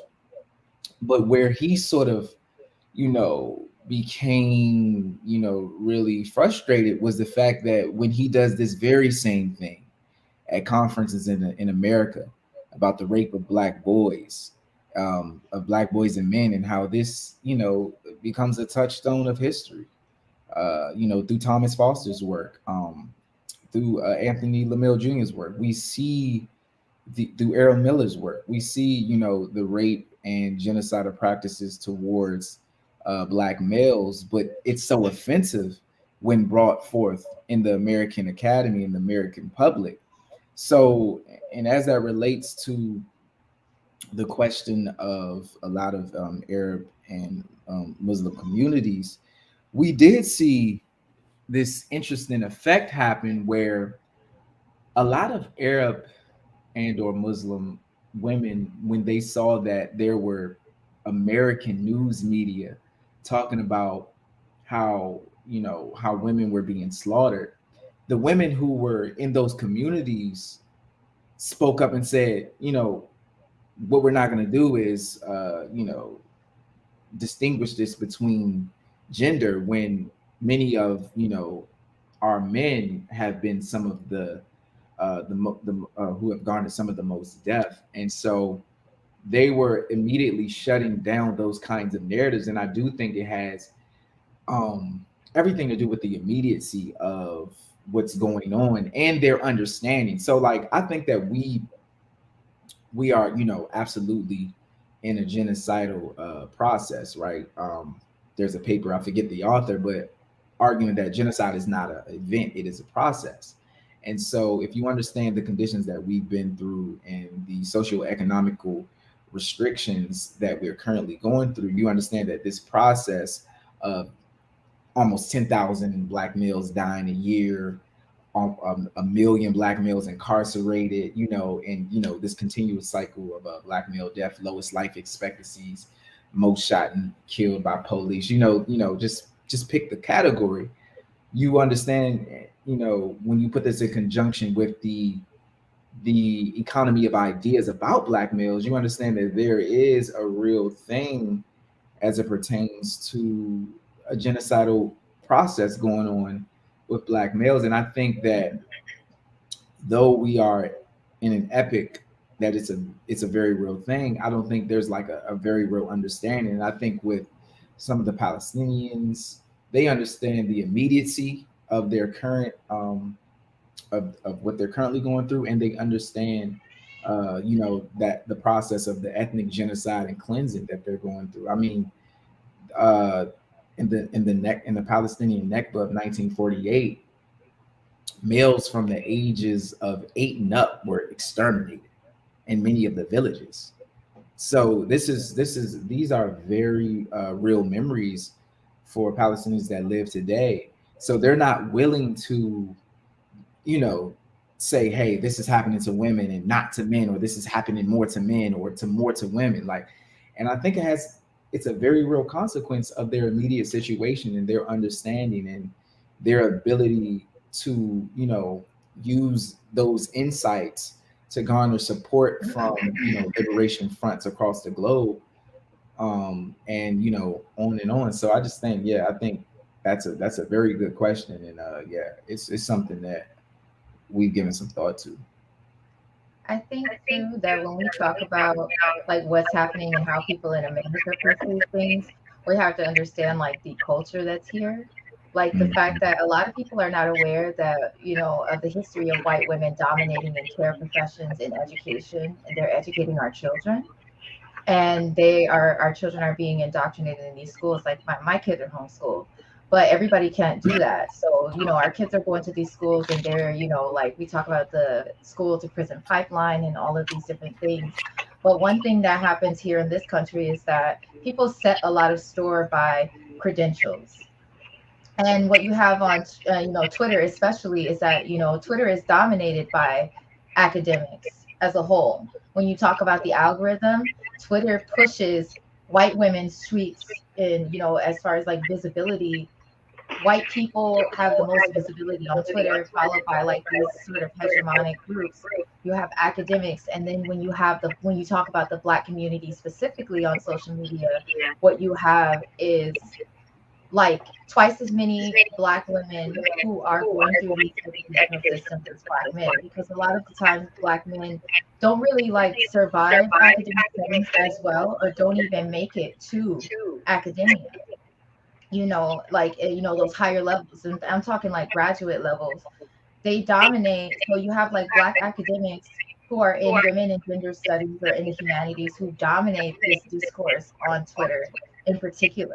And what they do is, like, for instance, like for me, I don't have a degree. And so like once I started talking about things that they didn't want me to talk about, I stopped getting a lot of engagement. And like the only time that I get a lot of engagement is when there's like controversy, because the algorithm loves controversy, and that's what they're going to push. And so like a lot of the time, when people tweet like these things, like, like the bullet bags thing, or like tweet about Black men and, things like that, those are the type of things that get a lot of engagement. They get a lot of retweets, they get a lot of visibility. Whereas tweets like, about real issues concerning, Black people in general, even when you have like poor Black women who are talking about Black women and men's issues and are talking about the things that I've, been talking about these past few months, it doesn't get a lot of engagement. It doesn't really go anywhere because it's not controversial enough. And even if it is, it's derided. And like kind of like for me, like when I talked about like the whole idea of like cheating is abusive, and that narrative that's going around and different things like that, when I talk about different issues, I see myself and other Black women, we're called birds, we're called like all these different names, we're caping for Black men. I've been called like a Black male studies scholar as like an insult. We're blaspheming and we're ruining things for them. And they have Patrice Cullors, like the Black Lives Matter National is run by 3 queer Black women. And that's like, they're like this whole claim to fame, like achievement, because it's run by Black women. A lot of times people think that if you just put Black women in a space now, that it's automatically progressive, that it's automatically like leftist or like, moral. A lot of this stuff is coming from the academy, and a lot of it is because the discourse is heavily influenced, underneath it all, it's heavily influenced by white women.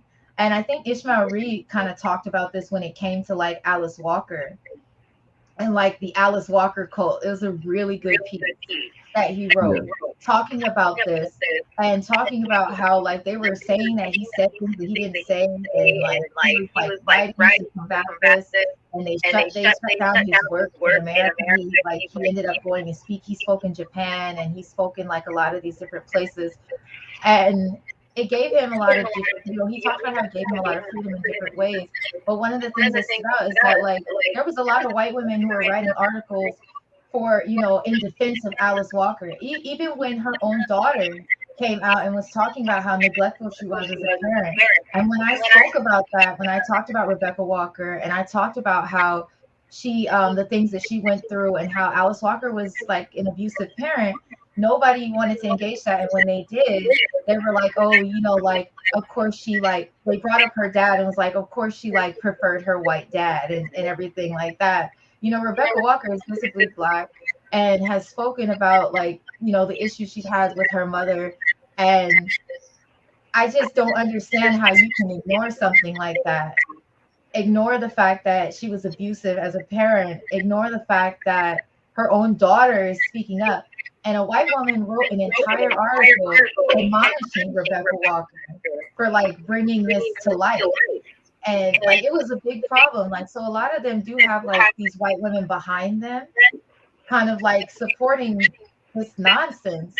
And yeah, like I said, it's because of that a lot of serious scholarship goes unheard on Twitter because they kind of dominate the discourse. More Black women are graduating. They had like this whole thing where they were saying like, they were putting that line out, and The Root like did an article on this. It's like Black women are the most educated in America, just completely misreading these statistics. They don't want to read statistics though. Like they get upset when you bring up like you're not supposed to bring up empirical evidence unless it involves Black women. And then they have like this lived experience thing, and everybody's lived experience is able to be talked about. But when the Black men brought up D'Angelo, they didn't bring up Black women at all, except in the context of D'Angelo feeling like very threatened and feeling very like, feeling all of these negative things because, after he did the How Does It Feel video, feeling like, very uncomfortable with the way that he was constantly sexualized and the way that the women were like clawing at him and coming at him, and how he wanted it to be more about the music than his body and his appearance, and it really messed with him. And there was no sexism in that thread. There's no misogyny. It was just like, man, like y'all really messed my man's up. And women and like Black women and gay men were quote tweeting that like, we don't care, basically. Like, why is this important? And it's white supremacy. And they, when you call it out, they're like, they start bringing up like all these statistics that can easily be disproven. I don't think that they really want to engage in a certain kind of way. And it just speaks to the power of white supremacy in these institutions and the power of like these titles. They set so much store and they just follow these people, and it's very cult-like.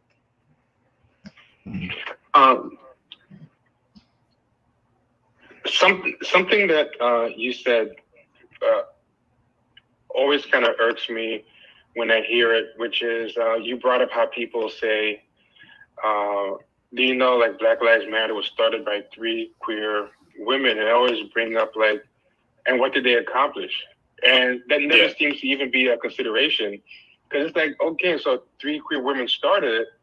What law have they gotten passed? What have they done? And it's like, it kind of stumps them. But the fact that it stumps them shows that it didn't even cross their mind to talk about or even consider. And judging, like all you know about is these people. The fact that starting it in and of itself is incompetent. Not that you should actually have to gauge them by any. Starting it and getting the most attention out of everyone who protested. Like they were the ones who made the most noise and got the most shine. And it's like, what was even crazier than stumping people was when people actually made an attempt to answer, and I got answers like, Oscar's so white. Like multiple people seriously answered that. So I'm like, okay, so Black men got shot in the street, to the tune of like 93% of the Black people who were killed by cops, and you got a bunch of Black millionaires, a gold statue. And not even that many. It's like that is the math that works out to you, that you deserve like endless praise. So when you said that, I just felt like a visceral tick, like in my like a cramp. I just always hate that talking point that is so enamored with. But I loved your comment overall, and thanks.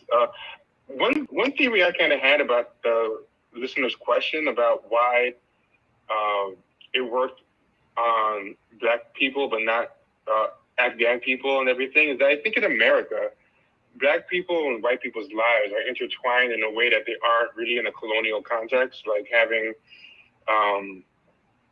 family from Haiti and everything.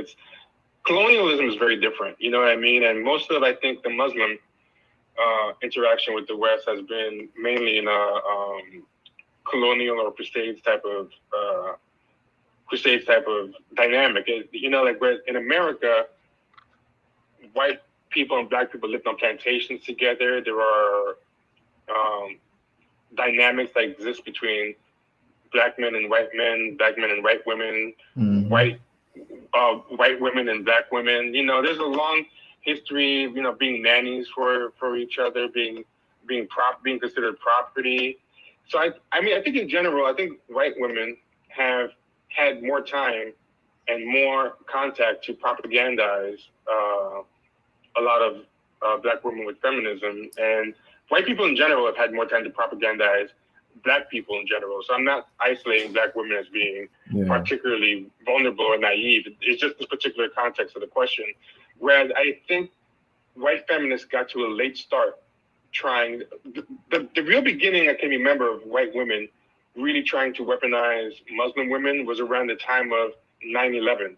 And I think it just didn't work because there was a massive bombing and anti-Muslim, anti-terrorism campaign happening that these people aren't going to stop and listen to your silly false equivalencies and everything when their fathers, sons, you know, brothers are kind of being profiled and attacked and everything. So I think, you know, that's kind of the difference too, is that the colonial versus the,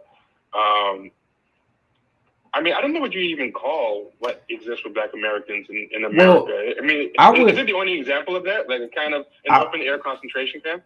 I would understand it in this way. So Robert Island, he writes this book titled Black Awakening in Capitalist America, right? And one of the central arguments that he talks about is how during the 60s, where you get the contradictions between organizations that had a middle class orientation like SNCC, the SELC, CORE, what you get is the funding of certain organizations by the Ford Foundation to sort of construct a neo-colonial structure, which is another way of saying you will have these Black leaders as the face of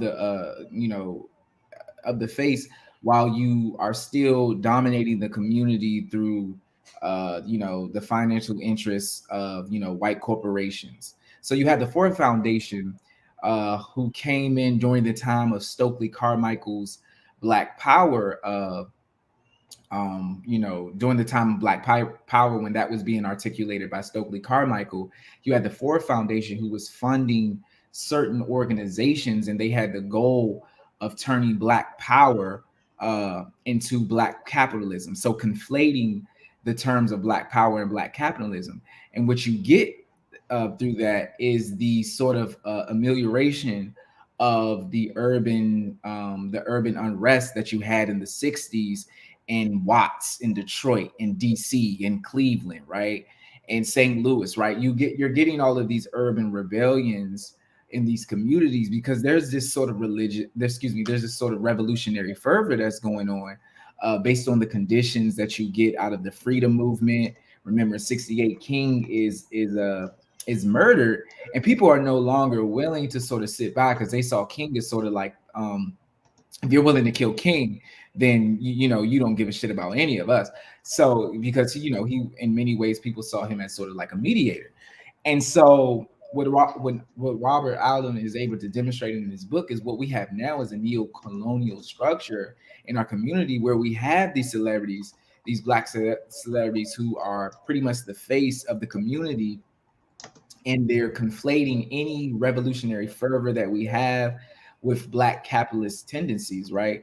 And even today, what you get with Black Lives Matter, who aren't necessarily explicitly proto-capitalist, but I mean, the logical extension of their work with, having these Cadillac commercials, buying, $1 million homes, it's really just playing in our face. So I think what we have now is a neo-colonial structure in the Black community, which is all financed by these corporations.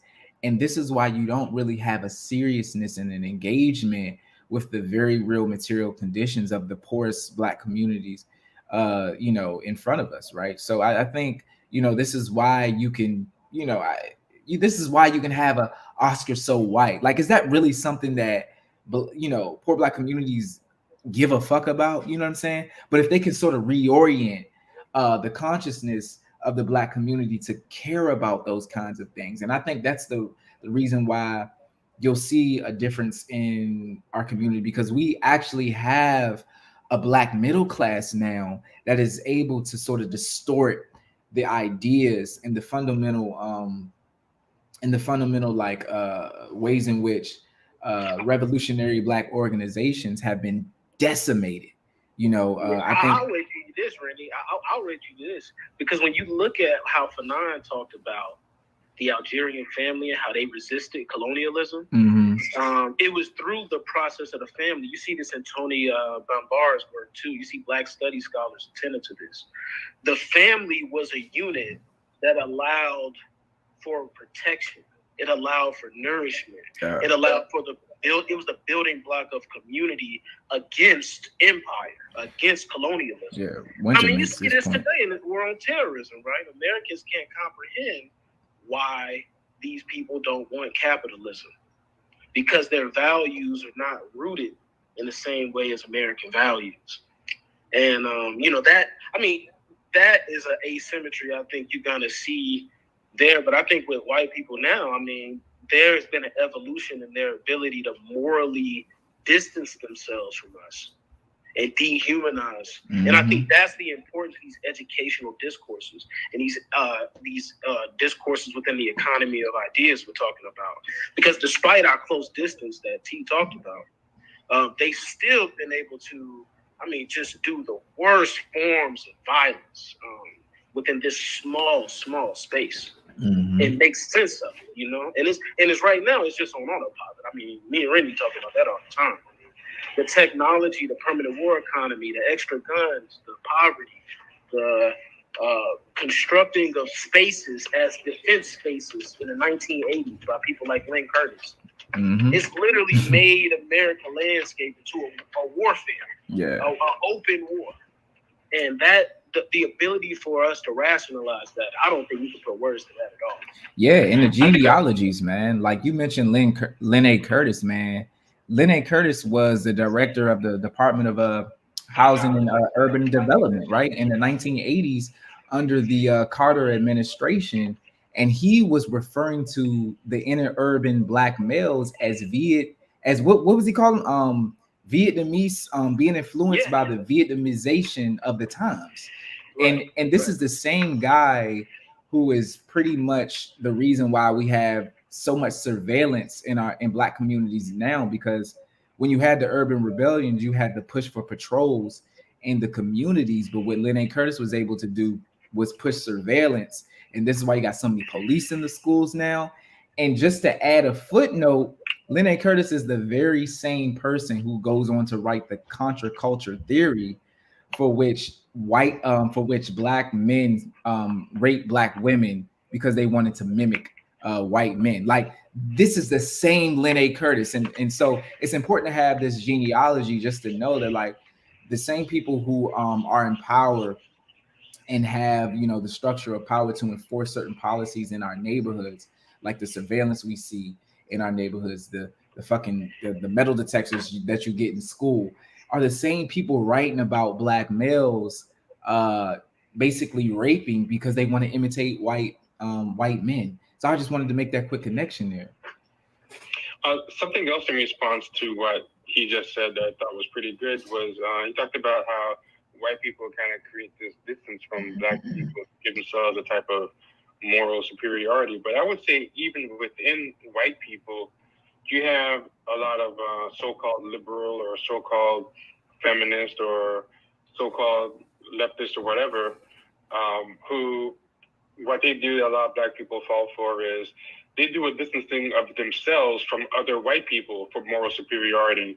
And then a lot of Black people kind of fall under them saying, oh, these are the good white people. They don't really benefit from white supremacy. They don't really have any stake in white supremacy. These are the white people that we think are going to do the best by us. And I think that is another thing that goes back to the other guy's question about why a lot of Black people were able to fall for the okie doke with the gender divide in the way that a lot of these Afghan people weren't. And, you know, I don't think they've ever been propagandized or seen anything that's shown them that even in the form of a lie that white liberals, you know, really care about them that much more. I mean, Democrats were voting for the Iraq War alongside the, you know, white Republicans just fine. And right. Look, Lynn A. Curtis worked for the Carter administration.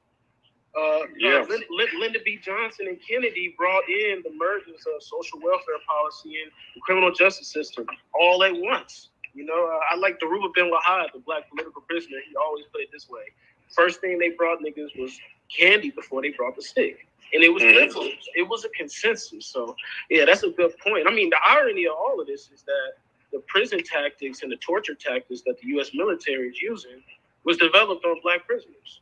And so you see, like, the tortures at Abu Ghraib prison, at Guantanamo Bay.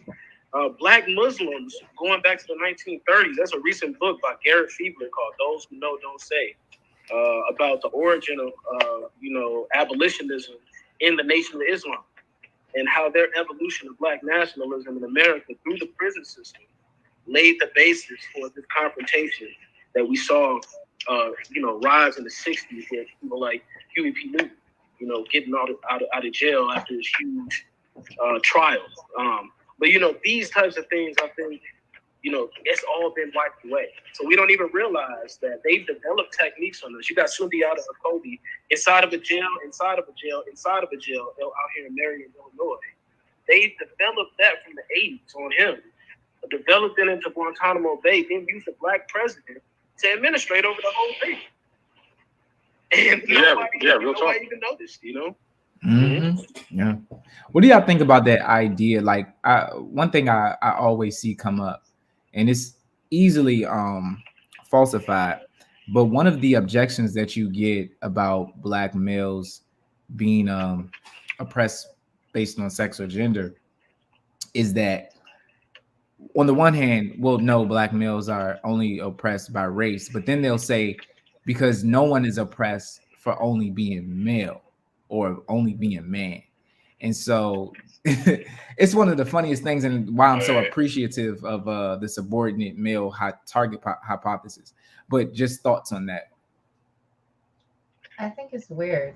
I think a lot of people don't really understand history, but or they don't read it because. And then I also think I went to Catholic school. I grew up working class, and now I'm poorer than when I grew up. And I was like into English and history. And so I learned a lot about, I had a really good English teacher who was Irish and taught me about the different factions and why he wears orange on St. Patrick's Day. So I learned a lot about critical thinking. I think in a lot of schools, they kind of don't want you thinking critically. So a lot of people don't really learn to think critically or are taught about critical thought until they go to college, if they go at all.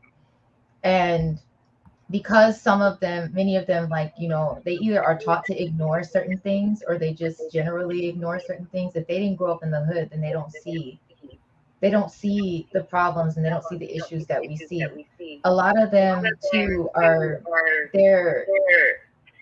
they're just really ignorant of the way that race was conceptualized throughout history. Because this thing is that you can't, it's very weird to say that Black women are affected by race and gender, and then to say that that's not the case for Black men. You can't and it's their minds are not it's not connecting, because the thing is that what it says is that gender and gender issues are only for women, and then those people who are feminine and so basically honorary women is what I call them. Mm-hmm. So then they say things like that, and it doesn't make any sense when you really look at it. But do they really want to look at it? Because the thing is that gender is something that affects all of us, and gender is racialized. Mm-hmm. So you can't say that it only affects Black women. It's just not possible. And this is the thing is that about intersectionality that I don't like is that it was very easily accepted, which to me says that, that's suspicious. It was very easily accepted by white women, especially. And then they started applying it to everything.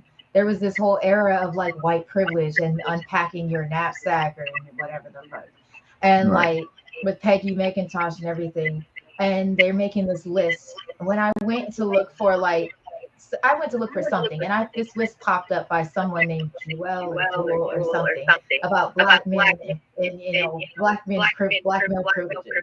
And it was like all kind of like upper class BS. Like, and it's like they have no real knowledge of what poor and lower class black men are dealing with at all, or they just don't care. And so like when you see like where intersection, like when I found like when like I was on Twitter and I had been reading this paper, I had to go back and reread it because like Rene Ture, I'm in his mentions and I'm like talking about this, and he mentioned like dominance feminism, and I was like, I've seen that before. And so I went back to Kimberly Crenshaw's paper and reread it, and I was like, how did I miss this? That it was influenced by dominance feminism, because like my platform, like I said, is based mostly off of like prostitution, sex work, politics. So dominance feminism is very anti-prostitution. And so there's all these feathers that I keep ruffling because I'm talking about how decriminalization is mainly going to benefit white women. And how like they don't talk about race enough, because if they talk about race, then they'd have to talk about trafficking, and they want to make sure that like white women, they want to make sure that their like empowered choice of choosing prostitution is protected. And so in order to do that, they have to make sure that they draw the line between like what they call consensual sex work and what they call like and trafficking. So like they talk about them like they're really separate, but then when you incorporate immigrant, black and brown people into it, it complicates things, because slavery was one of the biggest human trafficking enterprises in history, American slavery. And so I think there's a lot of people who are very ignorant of this history and don't really know what they're talking about, and are following people that they consider authorities because they have PhD behind their names. Yeah. And I think it's very important what you brought up, that genealogy of how intersectionality sort of comes about, because what she's doing, I mean, she's a student of Bell, but what she's doing is she's merging Bell's race realism and Catherine McKennett's dominance feminism, right? And McKennett is just like outright arguing a essentialist notion of a woman, but she's basically suggesting that woman comes about due to the subordination and rape that they have to endure. So she's categorizing women defined by how they interact in the world and how they are vulnerable to rape. So because intersectionality merges these two theories, you can see why it has an issue and why it basically has a blind spot for the sexual vulnerability of Black males, because it assumes that the male category does not have that vulnerability. But even more so, what you get with intersectionality, and I think you alluded to this earlier, was that because it's derived within the juridical system and the practice of law, where law does sort of like disaggregate these categories: race, sex, gender, right? And because law sort of disaggregate these categories, it did make sense when critiquing Title VII, because Title VII is what you get in the 1964 and 1964 Civil Rights Act and 1965 Voting Rights Act.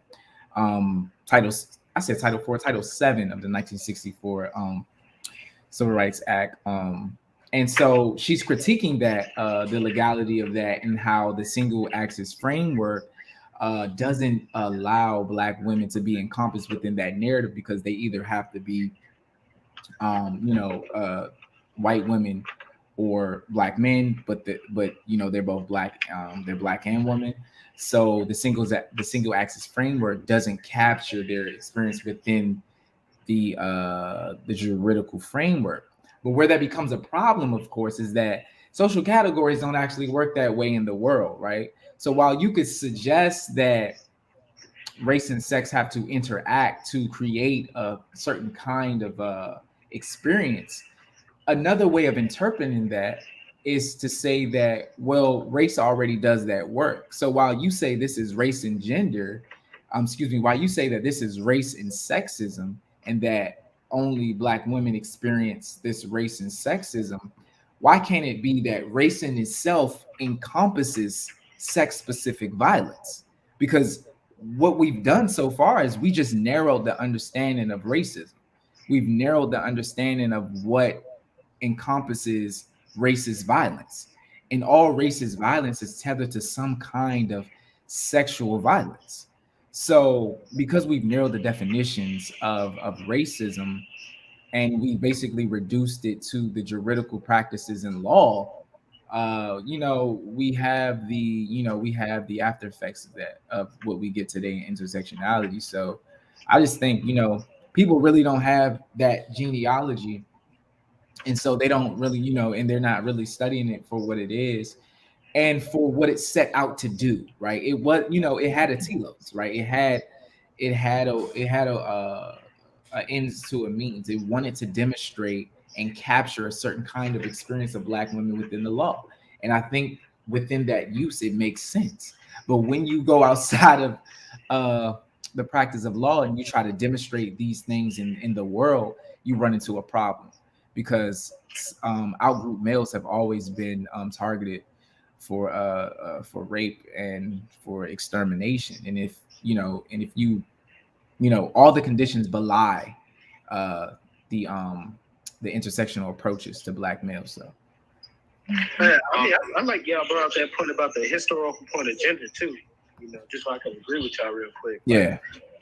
People don't often know, like, these are literally colonial categories. Like, before Europeans came to the Western Hemisphere, there were no universal categories of men, women. So this idea of this essential patriarchy throughout human history, you can really look back through like Ronald Hyam, Margaret Jones' work, and see how gender was something that was navigated differently by different groups of people, because within the Jim Crow paradigm, gender was something that races achieved. You had to develop to achieve gender. Races who didn't reach the civilizational strata to get gender, they didn't have that. They just were sexually differentiated. Yeah. So that type of historical nuance is I think very important. You guys are hitting on that. So I wanted to ask some questions from the audience. There's only I think two that. One is a pretty general one. Someone, Kamaria, wanted to know if there's any Black male studies readers, because she pointed out that she only really knew about the man not, but she heard a lot of names that sounded interesting, and she was wondering if there was any reader that had selections from multiple Black male studies people. I mean, and if it doesn't exist, I think that'd be a great thing to bring into existence for someone. What's interesting, so there's not a particular a reader. I think if anyone wants to engage Black male studies for the first time, there are several authors that you could read to get sort of like a foundation of what Black male studies is trying to do. And so of course read The Man Not, but some of the central thinkers that undergird the foundation of Black male studies, I would say Robert Staples is one. His book on Black masculinity. Clyde Franklin is another scholar. Errol Miller, his books on men at risk and the marginalization of Black men. Anthony LaMille Jr. is another one. He has a book out called Black Masculinity and Sexual Politics. Am I missing anyone, Myron?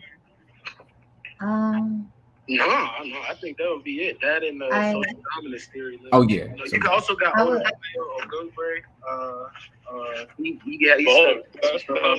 Sounds like Mo had some. Oh yeah. I would say there's an anthology that I've been working my way through of Healing Because He Is Appalling. That has a lot of different people in it. Tommy Curry's in that too. Tamari Kitosa. Yeah, Tamari Kitosa. I'm using his the Black Phallic Fantastic in my work. There's Greg Thomas. He wrote The Sexual Demon of Colonial Power. And that's a great book. That's a great book. Yeah. I agree. That's a great book. If you want to really get into some stuff, you can read Chika and Diop.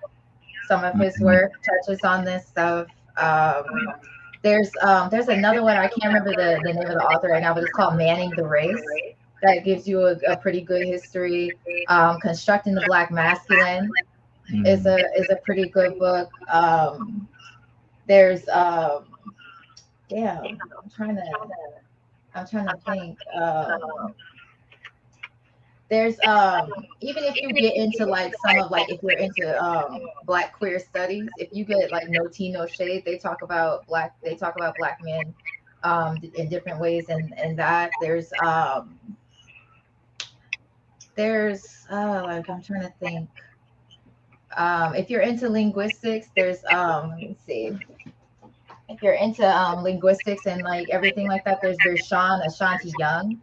He's talking about Black linguistics. He's talking about code meshing and different things like that. That's off the top of my head. I know there's supposed to be a new journal too. I mean, me already was talking to Dr. Curry. I was about to say, yeah, Curry was mentioning to us yesterday. Was it yesterday? Yeah, I did the other day before yesterday. It was one of these days this week. But yeah, it's supposed to be a new journal coming out soon as well. And we put in a submission for another one of our mentors, Deliso, Dr. Deliso Ruwe. He put in we're supposed to be having a panel.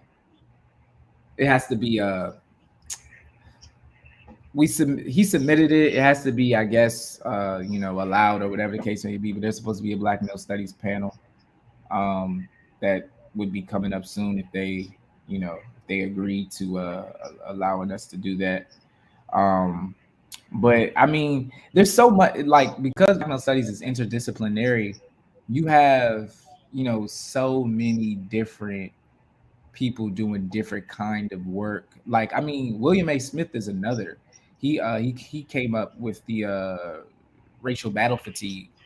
Dr. Tim Golden is another one. Yep, he does religious studies. Yeah, Tim Golden does religious studies. There's Philip Brian Harper. He wrote "Are We Not Men? Masculine Anxiety and the Problem of African American Identity." There's another anthology. I like anthologies. There's another one called Hypersexual, Hypermasculine. Yeah. By Brittany Slatton is one of the editors. Yep. It's some good articles in that one too. Yeah. There's if you get into like if you're into like vampires, zombies, whatever, if you get into monster theory, there's a lot about Black men and like the beast mythology and all of that. And then there's like there's Historicizing Fear. That's another anthology that I have. And it has an article talking about the Black Beast myth as well. Historicizing Fear, Ignorance, Vilification, and Othering. It's edited by Travis Boyce and Winsome Chunu. Yeah. Yeah. Here's another question. Someone asked thoughts on the relationship between intersectionality and the current trend toward Afro-pessimism in the academy. And I think I'll make this the last question because it's midnight here. But before I give it to the people, one thing I'm going to throw out about this question, right, is I noticed I read Frank Wilderson's book and some of his papers, and I will notice that Afro-pessimism, as theorized by Frank Wilderson, whether one agrees with it or not, I think is not as conducive to being combined with intersectionality as a lot of these new PhD candidates on Twitter, who are kind of social justice influencers, have kind of meshed the two. Because one thing I will say about Wilderson's formulation of Afro-pessimism is that he presents blackness and the primacy of blackness as being an axis of oppression, as being, so at the forefront and so all-consuming that it makes gender and sexuality and disability and all these other things so far in the back that I think it kind of undermines a lot of intersectional thought about that these intersections matter. It makes it seem like if you're black, it really, everything, your other identities are so subordinate to that in terms of why your life sucks. But what these people have done is that they've taken that idea of the slave ontology and all that stuff and found a way to kind of say, oh, it really, really sucks being black because you're a slave. But if you're a man, it undoes a lot of the suckiness of being black. But if you're a woman, it compounds it. So they've, to me, it seems, taken Afro-pessimism and found a way to make it amplify almost intersectionality. But some of you guys might disagree with my take on things. But look, I just want to throw it out there. Look, there's another Black male studies scholar, Norman Najari. When he was at UVA last year, me and somebody else, we sat in on a seminar called Afro-pessimism and Black male studies, and we literally went through Afro-pessimism, went through Black male studies literature, particularly Curry's work, and tried to see where the differences were. And I think you spot on, T. We noticed that. So if you read Sexton, if you read Hartman, you're going to get the suggestion that Rennie was talking about. Women are raped based on the proximity to sexual violence, right? You're going to get this idea, particularly through Sexton, that the Black Panther Party was patriarchal, that they were trying to reinstantiate and reinscribe patriarchy. But through Wilderson, you get a completely, this kind of novel formulation. And you're going to get people like Norman Najari still trying to, merge these incongruities. But I think there's a real split happening in how this paradigm is going to be remembered. You have people trying to rewrite the genealogy and write Frank Wilderson out of his own paradigm. That's what I was going to mention. I noticed they don't shout him out that much. Yeah, I was about to say, me and Myron have talked about this plenty of times. Like, so I am probably one of the only Black male studies scholars who don't really interweave that much. Well, I don't think Myron does either with Afro-pessimism, but Curry is not I'm not antagonist to it either, but Curry is not antagonizing to Afro-pessimism. But as philosophers, we have our questions and we critique it, particularly around how one could be ungendered but still experience the human quality of male and of being a man or a woman, right? But that aside, me and Myron always talk about how they're literally writing Wilderson out of his own work.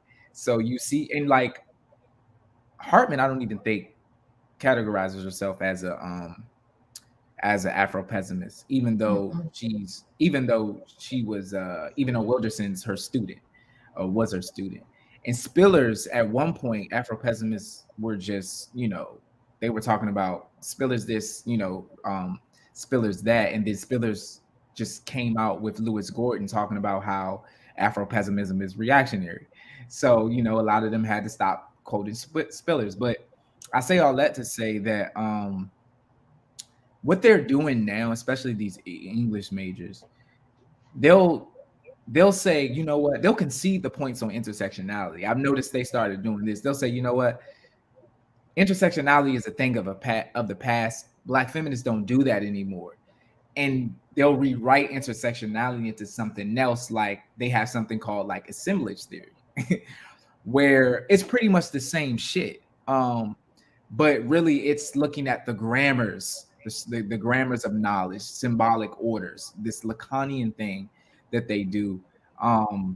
But they, but they don't call it intersectionality anyway. They're doing it through the structure of grammar and how language and discourses take effect of how certain kinds of ontology is rendered, worse than others. So it's funny the intellectual gymnastics that they make. But again, these are like English majors. They're not philosophy people, and it just looks funny in the light, you know, when you actually debate about it, because like these people are not used to having any type of intellectual interrogation.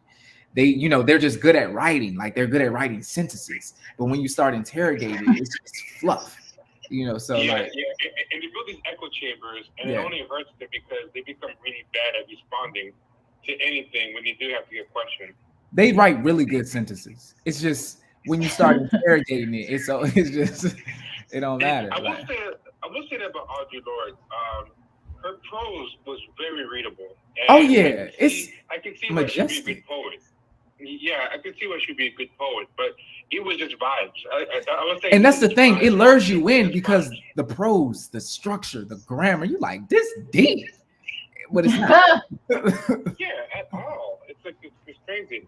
Like somebody asked this real quick. I thought, but I'm gonna let you go back to the other last question. But I thought this was a good thing. Someone said, "How do you go from slave to patriarch immediately after emancipation?" But Oh my God. further, I was arguing with somebody online. You just Somebody did. tweeted this. She said, "Yeah, I'm gonna school y'all on something," and she was just in college.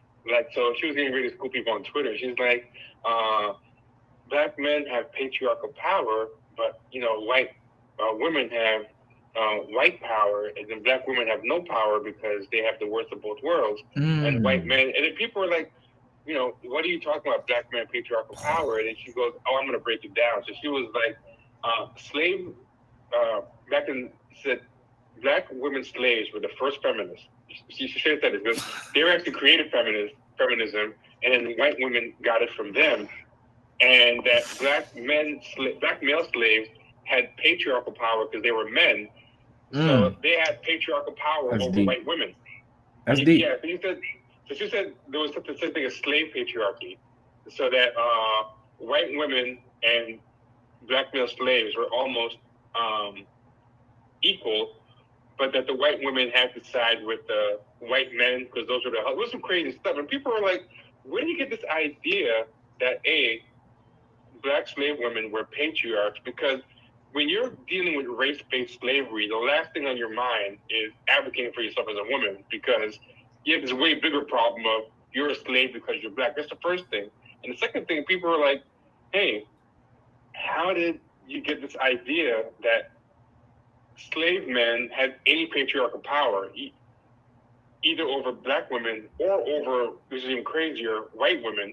So what I'm saying is this woman's question is not even far enough, because these people aren't even just saying that black men went to slave to patriarchy after emancipation. Some of them are even saying that they were patriarchs even while slaves, and even had patriarchal power over white free women. But when the girl was asked this, she said, well, I learned it in my feminism class. And she was actually learning this from a professor. A professor was giving her this crazy theory, and I was trying to ask her, like, what kind of professor was this? What was she teaching? But she ended up deactivating because she got ratioed so badly. Oh, she got ratio. Yeah, I mean, Yeah. oh yeah, she got knocked out the paint. She changed her name just so people would stop fighting her, and everything. But it goes to show, like, you can't even keep up with the craziness. Like, as crazy as this question is, they found a way to even start topping it and start saying that they didn't even have to wait the emancipation to start having patriarchal power. And I've seen people in the academy start trying to claim that the patriarchal power started during slavery. But I think maybe that teacher might have moved too fast. You know, you got to make your way there. There's still a little pushback against that. And That's funny. Look, they say I read if you go through some of these feminist anthologies like Words of Fire or something, that, or you know, whatever, there's a piece in one of them. Can't remember who wrote it, but like I've heard this on social media too, where they talk about slavery and they say that after emancipation that black women became black men's slaves because they were working on they were sharecropping. Yeah, they were working on the plantation and they became black men slaves. And then another thing that they say, and this is how they decontextualize history, is they say that because black men who fought for the Union, you know, like, okay, so we're living in this like white patriarchy, this racist patriarchy, and they were only giving like benefits and certain rights to the black men who had fought in the war. They fought for the Union. And because it's white patriarchy, they were like, well, the benefits have to go through the men who fought. So now suddenly, like in this particular instance, they're considered men. And they are supposed to get these benefits through fighting, through having fought for the war. And because of that, like all of these things that were because of white people's rules and whatever, they ascribe to black men. And then like a lot of the misinformation also comes from the fact that like it's a long lineage of like sentimentality, and the way that like sexual violence in particular against black men was erased, because they, you know, they figured they felt like talking about sexual violence against boys, black boys and men, was like uncouth. It was inappropriate to talk about, and it would, you know, it would hurt or like, you know, ruffle white people's delicate sensibilities to know those type of horrors. So like a lot of black men who wrote about these things, because most of the runaways are black men, you know, Yeah. because they had more and more, they have more and more. Yeah, look, the slave market is built off of young black male labor, 18 to 24. Yes. It's built off of working black male slaves until they die. Yeah. I mean, literally until they die in the Caribbean. It's cheaper to get more of a new boatload and just work them to death. Yeah. That's the New World plantation system. That's another thing people don't think you're about. ignoring black women. Like when you say 60 to 70% of the slaves who were taken from the coast were young black boys and men, they say, well, what about the women? And it's like, I don't know why people are so bad at math. It's interesting because one thing that I think Winter does very good is make this distinction between old world forms and new world forms of slavery, because you get different kinds of, you get a different kind of like traction on how slaves were used. So like in old world forms of slavery, and Errol Miller writes about this as well in his book Men at Risk, you do get because the forms of slavery were more ethnic, you do get more women that were sold throughout slavery. But once you get these new world forms of slavery where the slave becomes determined by blackness, the mode of production changes, because in the United States economy, it was based on agricultural labor. So you had to get mostly men. And so even the Middle Passage itself was predominantly males on the ships. And so, and Denise Hines even goes in the African American Odyssey, Denise Hines even goes as far to suggest that only the black males on the ships were chained together. Even though she makes the argument that because the women were able to, the black female slaves were able to roam the deck, that they were more likely to be raped because they were able to like roam the ships. I thought that was an odd understanding. Like if you're chained, like anyway, but she goes as far to make that claim. Right, yeah, like, but like she even goes as far to make that claim. So like because the production of labor was agricultural at the time, more men, predominantly males, were slave at the time of the new world forms of slavery. And as Myron talked about earlier, Winter, she talks about the Piazza model, where the black male slave became the basically was reduced to the commodity form for which items can be exchanged. So the young black male, what was it, between the ages of 24 and 30? Yeah, 18 and 30. Yeah, became the model. Labor production. Yeah, for the model for commodity in exchange. So it's interesting how they reformulate history through ideology, you know. And when you think about patriarchy, getting back to the question, Errol Miller defines patriarchy in a different way, because he's using not just gender, but he's using kinship and genealogy, because he understands that by the time we get to the new world forms of slavery, and we're talking about and we're talking about patriarchy, patriarchy encompassed a white model where you had the white slave owner who was the patriarch, and the slaves were thought of as basically the kids because they had to be cared for. So Angela Davis even writes in Woman, Race, and Class that you couldn't teach male supremacy to the black male slave because it would undermine the patriarchal order. So the slaves couldn't be patriarchs because if you taught the slave to be a man, then he would undo the order. So you had to teach him to be less than a man. You couldn't teach him male supremacy because it wouldn't make sense to teach a male slave male supremacy, because then he would think that he was the man who should get his family out of these conditions. So it's just interesting how they reorder and restructure things based on ideology. But it is an ongoing fight. So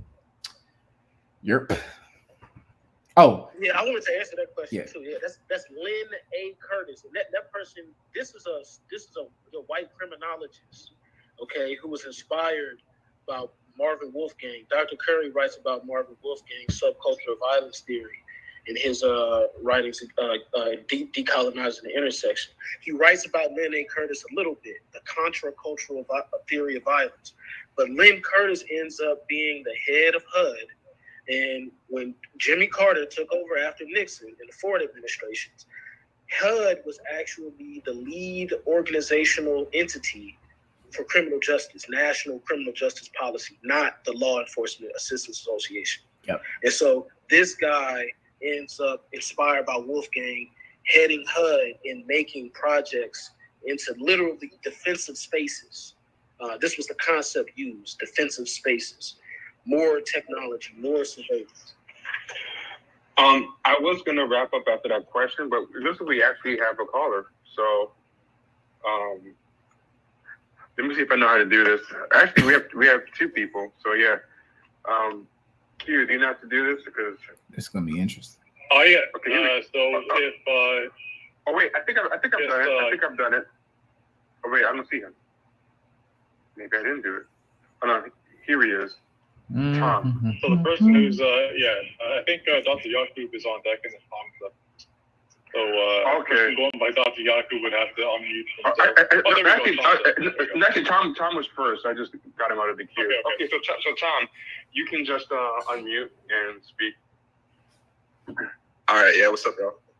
Hey, how you doing? Pretty good. So I called in. I mean, I like the show in general, but I called in just to listen up.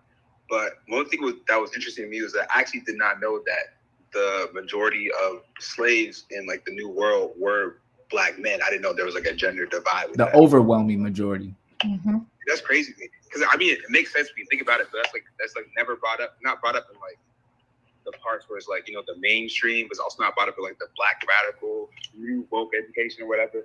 And it's interesting to me because like that's the way the whole like intersectionality thing doesn't really elucidate anything. It doesn't teach you anything new. It just says that, well, the position of the Black woman is just like the Black man and the white woman. And so the Black woman is just as much of like the labor power as the Black male. You don't teach you anything new about that. And it just says like they're just the white women among the slaves. And so they have this generic genderless slave position and the generic like raceless woman position among the actual like gender and race dynamics that go along. I'm not sure if I explained that right, but it's just like they'll never say like what the role of the Black woman is by herself in the slave society. They'll say, well, she's Black in that situation, just genderless Black, and she was a slave because the Blacks were slaves. It doesn't teach you anything new about Black women. It doesn't say anything new about gender or race and how they like intersected or interacted in that time period. Something too that happens with I know in America there was a big slave breeding industry, so I don't know if as successive generations happened how the gender balance of the slaves proceeded. But in the Caribbean, I know for Haiti there was not a big slave breeding industry. The average life of a slave was 8 years. Yeah, 8 years. They worked them to death because, like Rainey said earlier, it was cheaper to import new ones than to keep them around and breed them. So they just kind of worked them to death. And there was always So at any given time, most of the slaves were like, you know, one generation out of Africa, like 1 degree separation out of Africa. There wasn't like that much breeding going on. So the gender imbalances were particularly strong there because the slaves that tended to be there tended to be the ones that were captured. And in the Caribbean, you know, they were capturing male slaves more than they were capturing female slaves because they needed male slaves more. And if anything in my history is wrong, and another reason is that the reason why males were sold more in the New World slave forms is one, yes, because the mode of production was like agriculture, but another reason why is because women were allowed to integrate into societies in African cultures. Also, they were also used as concubines, interethnically. So because women could be concubines and because women and children could be integrated in society, because one thing about patriarchal clans and kinship relations is the fact that when slaves became captive, you know, during interethnic war, there wasn't a way to do away with the male captives. So in old world forms of slavery, they used to just exterminate the male captives. Errol Miller talks about this. And what ended up happening is so it started out they would exterminate all of the captives, but then they found out that they can integrate the women and children either through the women through concubines or just integrating them back into society. But then they just started killing the male captives. Then once they start integrating eunuchs. And then eunuchs, eunuchs, exactly. So then like the only males that could be integrated in society had to be the eunuchs. But then once they became eunuchs, they were able to sort of like rise into the rank of power and act as intermediaries between different kingdoms. So that's just one way of like understanding that the reason why these males were the predominant captives is because it was already a social norm for the reasoning behind not knowing what to do with the males, because if you integrated the males into the society, they were thought to be threats, and they would be threats to the kinship relations of the dominant males within the group. Yeah, and like just piggybacking off of that, part of the history that a lot of people don't know too is like a lot of people don't like to talk about this, but women have a different way of accruing like social mobility than the males do. So like on the Gold Coast and on the Ivory Coast and everything like that, you have the Ga. And there's a couple of books about this. Like there's one called Jamaica Ladies, where they talk about female slaveholders, and there's one called Daughters of the Trade, and it talks about this. And Walter Rodney wrote a book about the Gold Coast too that kind of touches on this, and the fact that like the women were actually like they were assimilable. They were able to be assimilated because they were like a lot of like when the Portuguese traders and like when the white, you know, European traders would come down to the coast and everything like that, it was the women who helped them integrate into society. It was the women who they would have a whole second family, and they would start families with these women, and then when they would leave and go back home to their white families, these women would inherit like property, whatever the white man accrued while he was there. These women, the Ga or whatever, the black women on the coast, the African women, they and their children would inherit all of this property and all of this status. Their children would be mulattoes, and their children would keep that tradition up, and they would continue to marry the white men who came to the coastal villages. And they had this Afro-European culture, this hybrid culture there that thrived. Yes. And everything like that. It was very precarious though, because like at any moment, you know, they could be, you know, like a nigga again, and then like they could be, you know, re-enslaved, or they could be, you know, like attacked or anything like that. But as long as these white men were there, they were protected.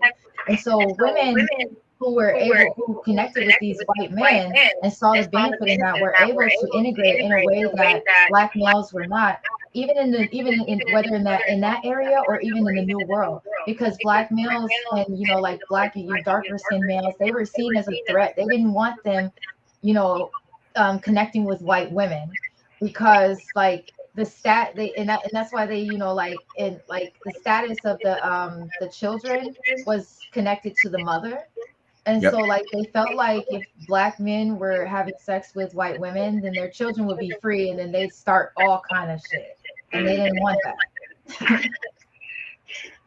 You know, something interesting about that Daughter of the Trade book is that it's a pretty good book, but there are these weird black manosphere reactionary guys who are kind of like the gender flip version of these female gender warriors who hate black men. And they use that book, it's kind of funny and weird. They use that book as a way to justify hating black women today, kind of similar to how these online intersectional people would use anything that they can from history to warp it and justify hating black men. So if you ever read articles about Daughters of the Trade, or go to YouTube and see the author of Daughters of the Trade speaking on the book, the comments will always be full of these weird black MRAs saying stuff like, see, this is why black bitches sold us out, and black women been selling us out from the beginning. And they have this whole narrative that black women were co-engineering the slave trade and were selling. But the book itself is not about that at all. And this author of the book has openly and constantly denounced these like weird guys who have taken the book to. And the reason I say this is because I know I recommended that book to somebody once, and then they Googled it and they found like web pages where these guys have claimed that this book justifies hating black women and staying away from them. And it's almost like a gender reverse diverse movement. I'm only bringing that up to say, if you look up Daughters of the Trade and you find one of those sites, don't think that the book is about that. It's not about that. It's a very good book, and it's not some MRA foundational text for black men. Yeah, look, that and look, what Rennie brought up, I mean, that really brings home the point I was trying to make earlier, like what's at stake when we think about slavery and the legacy of slavery and racism. It's genocidal warfare. Like there's a simultaneous transference of African military institutions to North America while the slave trade is happening. And there's this that's this historical myth that you'll see with that second wing of Afro-pessimism, and in the academy we talked about this idea that the slaves were wiped away of their culture while they were in slave ships. So they just didn't remember anything of Africa. They had no memory. They just wiped clean slates, and then they come to North America and they get indoctrinated with Euro-American culture. And this idea has really underlined our ability or the obscurance of how, you know, people like Nat Turner's mother was telling him about kingship and divinity rights from Africa.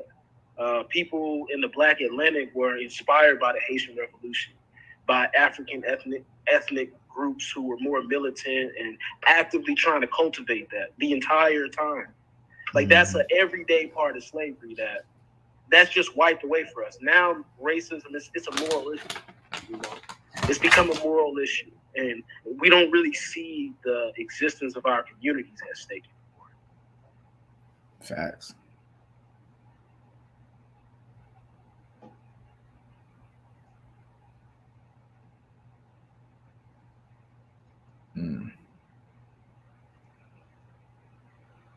It seems like a pretty good place for us to,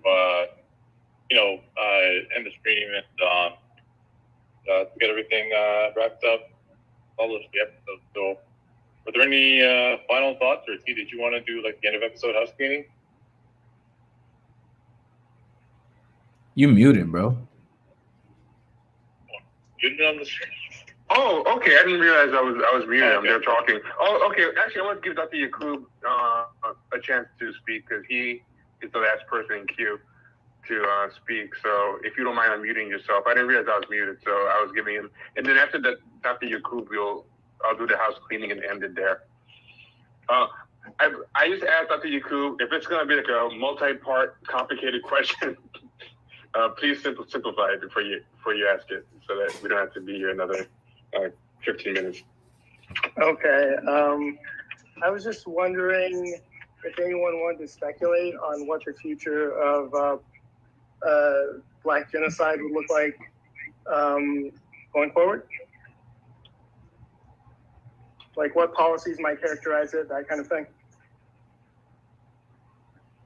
I mean, I think you're seeing it as it is right now. Like, you don't really have to look very far to see what the effects of genocide on Black people are. Everything from carceral policy to causing climate refugees in the global South and denying them the ability to flee to Westernized or to countries in the global North. Police brutality, vigilantism, everything from birth rates and outcomes from maternal health. I mean, everything that's already been put into place for sorry, I'm hearing an echo from somebody. I'm not really sure where it's coming from, but anyway, yeah, everything that's like already occurring to the detriment of Black people now is, I think, what's foreseeable in the near future. I don't think they have to invent new means. Okay, T is echoing. So just an intensification? Yeah, like I don't think that any new tactics have to be invented. Yeah, we have like voter suppression that's picking up again. We have like the resistance to seeing child support and the welfare system as an issue. The resistance to history, the whole thing about critical race theory in schools. Wisconsin is trying to ban a list, trying to draft a list, to ban all these things. They're banning Black books in Texas. They're banning a bunch of things because they're trying to feed kids misinformation and all of this different stuff. And so we're already seeing what's, it's already in motion. Mm-hmm. I think I think for me, it goes as deep to the level of consciousness. And I think this is why the work of Winter is so important, because, reformulating our subjective experiences, our intersubjective observations in how we've been culturally imposed upon through certain kinds of like dominant forces. So like for me, I think like this genocide as a process has to do with like not I wouldn't say reimagining, but I want to say like the way that we understand ourselves as human, and the dominant forces that impose certain kinds of realities on us every day, I think is a genocidal process. And I think like, a lot of us, we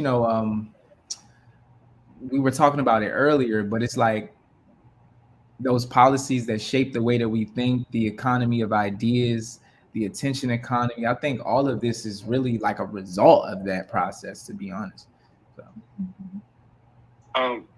I think that the future of Black genocide is going to be like what Pablo Escobar called plata o plomo, which is silver or lead, and plata o plomo.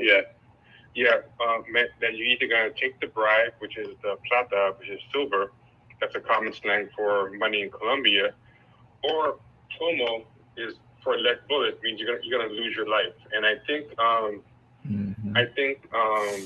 white supremacy and Black genocide in this country used to just be just lead or lead. Like, you're just we're gonna work, or you're gonna work, but either way, you're gonna work or die, but either way under the threat of lead. And I think when they did it like that, it just gave Black people more reason to have solidarity, to kind of see a common plight, to do riots, to advocate for themselves as a unit and everything. And I think at some point, the liberals kind of realized that, Lyndon Johnson would complain about this and talk about this. And this is one of the reasons why he went against a lot of the Southern white Democrats and racists, was that he was saying, if you don't give these people any hope, or you don't give them anything at all, then you pretty much have given them nothing to lose, and they might as well fight and rebel and whatever. And I had recently seen the first Eyes on the Prize, and one thing I found very interesting was one of the people they interviewed in the first Eyes on the Prize, I forget the woman's name, but she said that when they showed up, they wanted something very minor. They just wanted, like, something really small, and they wouldn't give them anything. And she said, if they had given us that little perk that we wanted, I'll be honest, I probably wouldn't have gotten as far as they did, become a freedom rider. But because they wouldn't give us anything, we said we might as well march for it all, and voting rights and all this stuff. And she said that she probably, and she thinks this of a lot of the other people, they wouldn't have marched for voting rights and desegregation and all these things that they ended up marching for if they had what she wanted was some kind of and what they had originally asked for as a group was that the segregated conditions be a little bit better than what they were. And they wouldn't even do that. So they just started fighting to just desegregate altogether. And I think the post Lyndon Johnson, the post Kearney report model, like if you see that Kearney report and the findings of benign neglect, I think they have now what I call like the Plomo or Plata version, where it's like the white supremacists, and Mimi Fuller always says this, that put themselves on both sides of the issue. And they give you, as Black people, the choice of, are you gonna take the conservative side, or are you gonna take the liberal side? And then within both sides, there's a Plata or Promo, you know, and there's all this incentive now to kind of break yourself apart from the pack, to be one of the good Blacks versus the bad ones, to try to get a seat at the table, you know, if you're just willing to throw another group of Black people under the bus, or, you know, maybe you can become a Democratic operative and work like that. Maybe you can become in the academy. Maybe you can get a good job. Maybe you can get in the NBA. You know, like there's basically different types of white supremacy, and you know, now you have the choice of what type of white supremacy can I be a mascot under? What type of white supremacy can I make a living for my family under? Like all these things that used to not be given as an option to Black people. Like their lot was just to be subjugated, enslaved, or lynched or terrorized. And that's what I think. I think it's going to keep getting more and more polarized, the perks that they offer versus the lead that they threaten you with.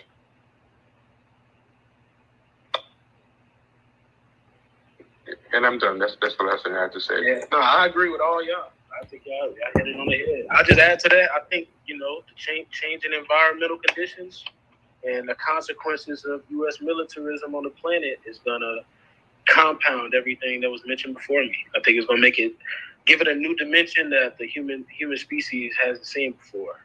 Because, you know, just changing environment. I think, you know, the next 50 years is going to be a lot different than the last 100. So if no one else has any final thoughts, I will just do a quick house cleaning.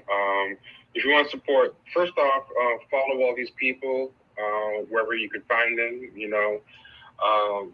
So before I go, I'll give people a chance to sign off and tell people where to find them. But I'll just say for Champagne Sharks, find us anywhere you listen to podcasts. Just enter Champagne Sharks into your podcast client, or just go to champagnesharks.com. All the links are there, but to summarize them, in general, become a patron of the show at patreon.com/Champagne Sharks. You get a bunch of bonus episodes. And you can support us on Venmo or Cash App at Champagne Sharks, PayPal, champagnesharks@gmail.com. And yeah, that's basically it. Just follow us everywhere that you can find us. And yeah, if people in the panel want to just say where you can find them or what they're working on, or just plug anything, I guess I can start with Mo, since I think she was the first one up in here. Okay. You can find me on Twitter. I'm at Thought Scholar. Anything you hear about me is a lie. They hate me there. So just like know that. I have like whole fan fictions about me. I'm working on a book right now about kind of like taking apart sex work politics and talking about the masculinization of Blackness. And so like that's why I started studying more like Black male studies, because like it was giving me that information that I couldn't find anywhere else. And yeah, I'm only on Twitter. I have a Facebook account, but I never use it. Randy, do you want to go next? Yeah, Twitter, I'm Renny Ture, RenyTure. I'm also a host of the Drop Squad podcast. I believe we're everywhere. Which will be returning soon, by the way. Right. Niggas been I don't know what niggas been doing. But yeah, I mean, I'm one of my papers on the philosophical implications of black men being killed by the police is, I believe, is being reviewed to be put into the Journal of Black Sexuality and Relationships. We'll see if that happens. But other than that, I'm out here in these streets. Yeah. Okay, JVR, if you want to just tell people where to find you. Yeah, I'm on Twitter at 8BZEIHT, like MCA BEEZY. But I only share a lot of music and hip hop and stuff, so you know that's about it. And that and just little philosophy shit that I want to argue about with people or whatever. So that's it. All right, and Q. Yep. So Q, aka Andre Demise, and I am a co-host of the Drop Squad podcast, co-host of the Culture.tv, which is I guess the short way of putting it is the Majority Report for Tankies. Occasional co-host for the Log Off Already Twitch stream, and co-host of the Unredacted podcast with Glenn Greenwald, which will be starting next week, Tuesday, the 23rd at 4:30 p.m. Eastern Standard Time. This nigga do everything. All right. Making the rest of us look like slackers. Yeah. But and one more thing, subscribe to Champion Sharks on YouTube and Twitch, and also we have a channel on Rumble. Tonight's the first night that we streamed on it, and that one's going to have some exclusive video content. So even if you're subscribed on YouTube or Twitch, check us out on Rumble as well. And yeah, that's basically it. Thanks everybody. We're gonna end it here. Thanks for everyone who joined us on call-in as well. And yeah, we appreciate all of y'all. Be good. All right. Take it easy. Peace. Peace.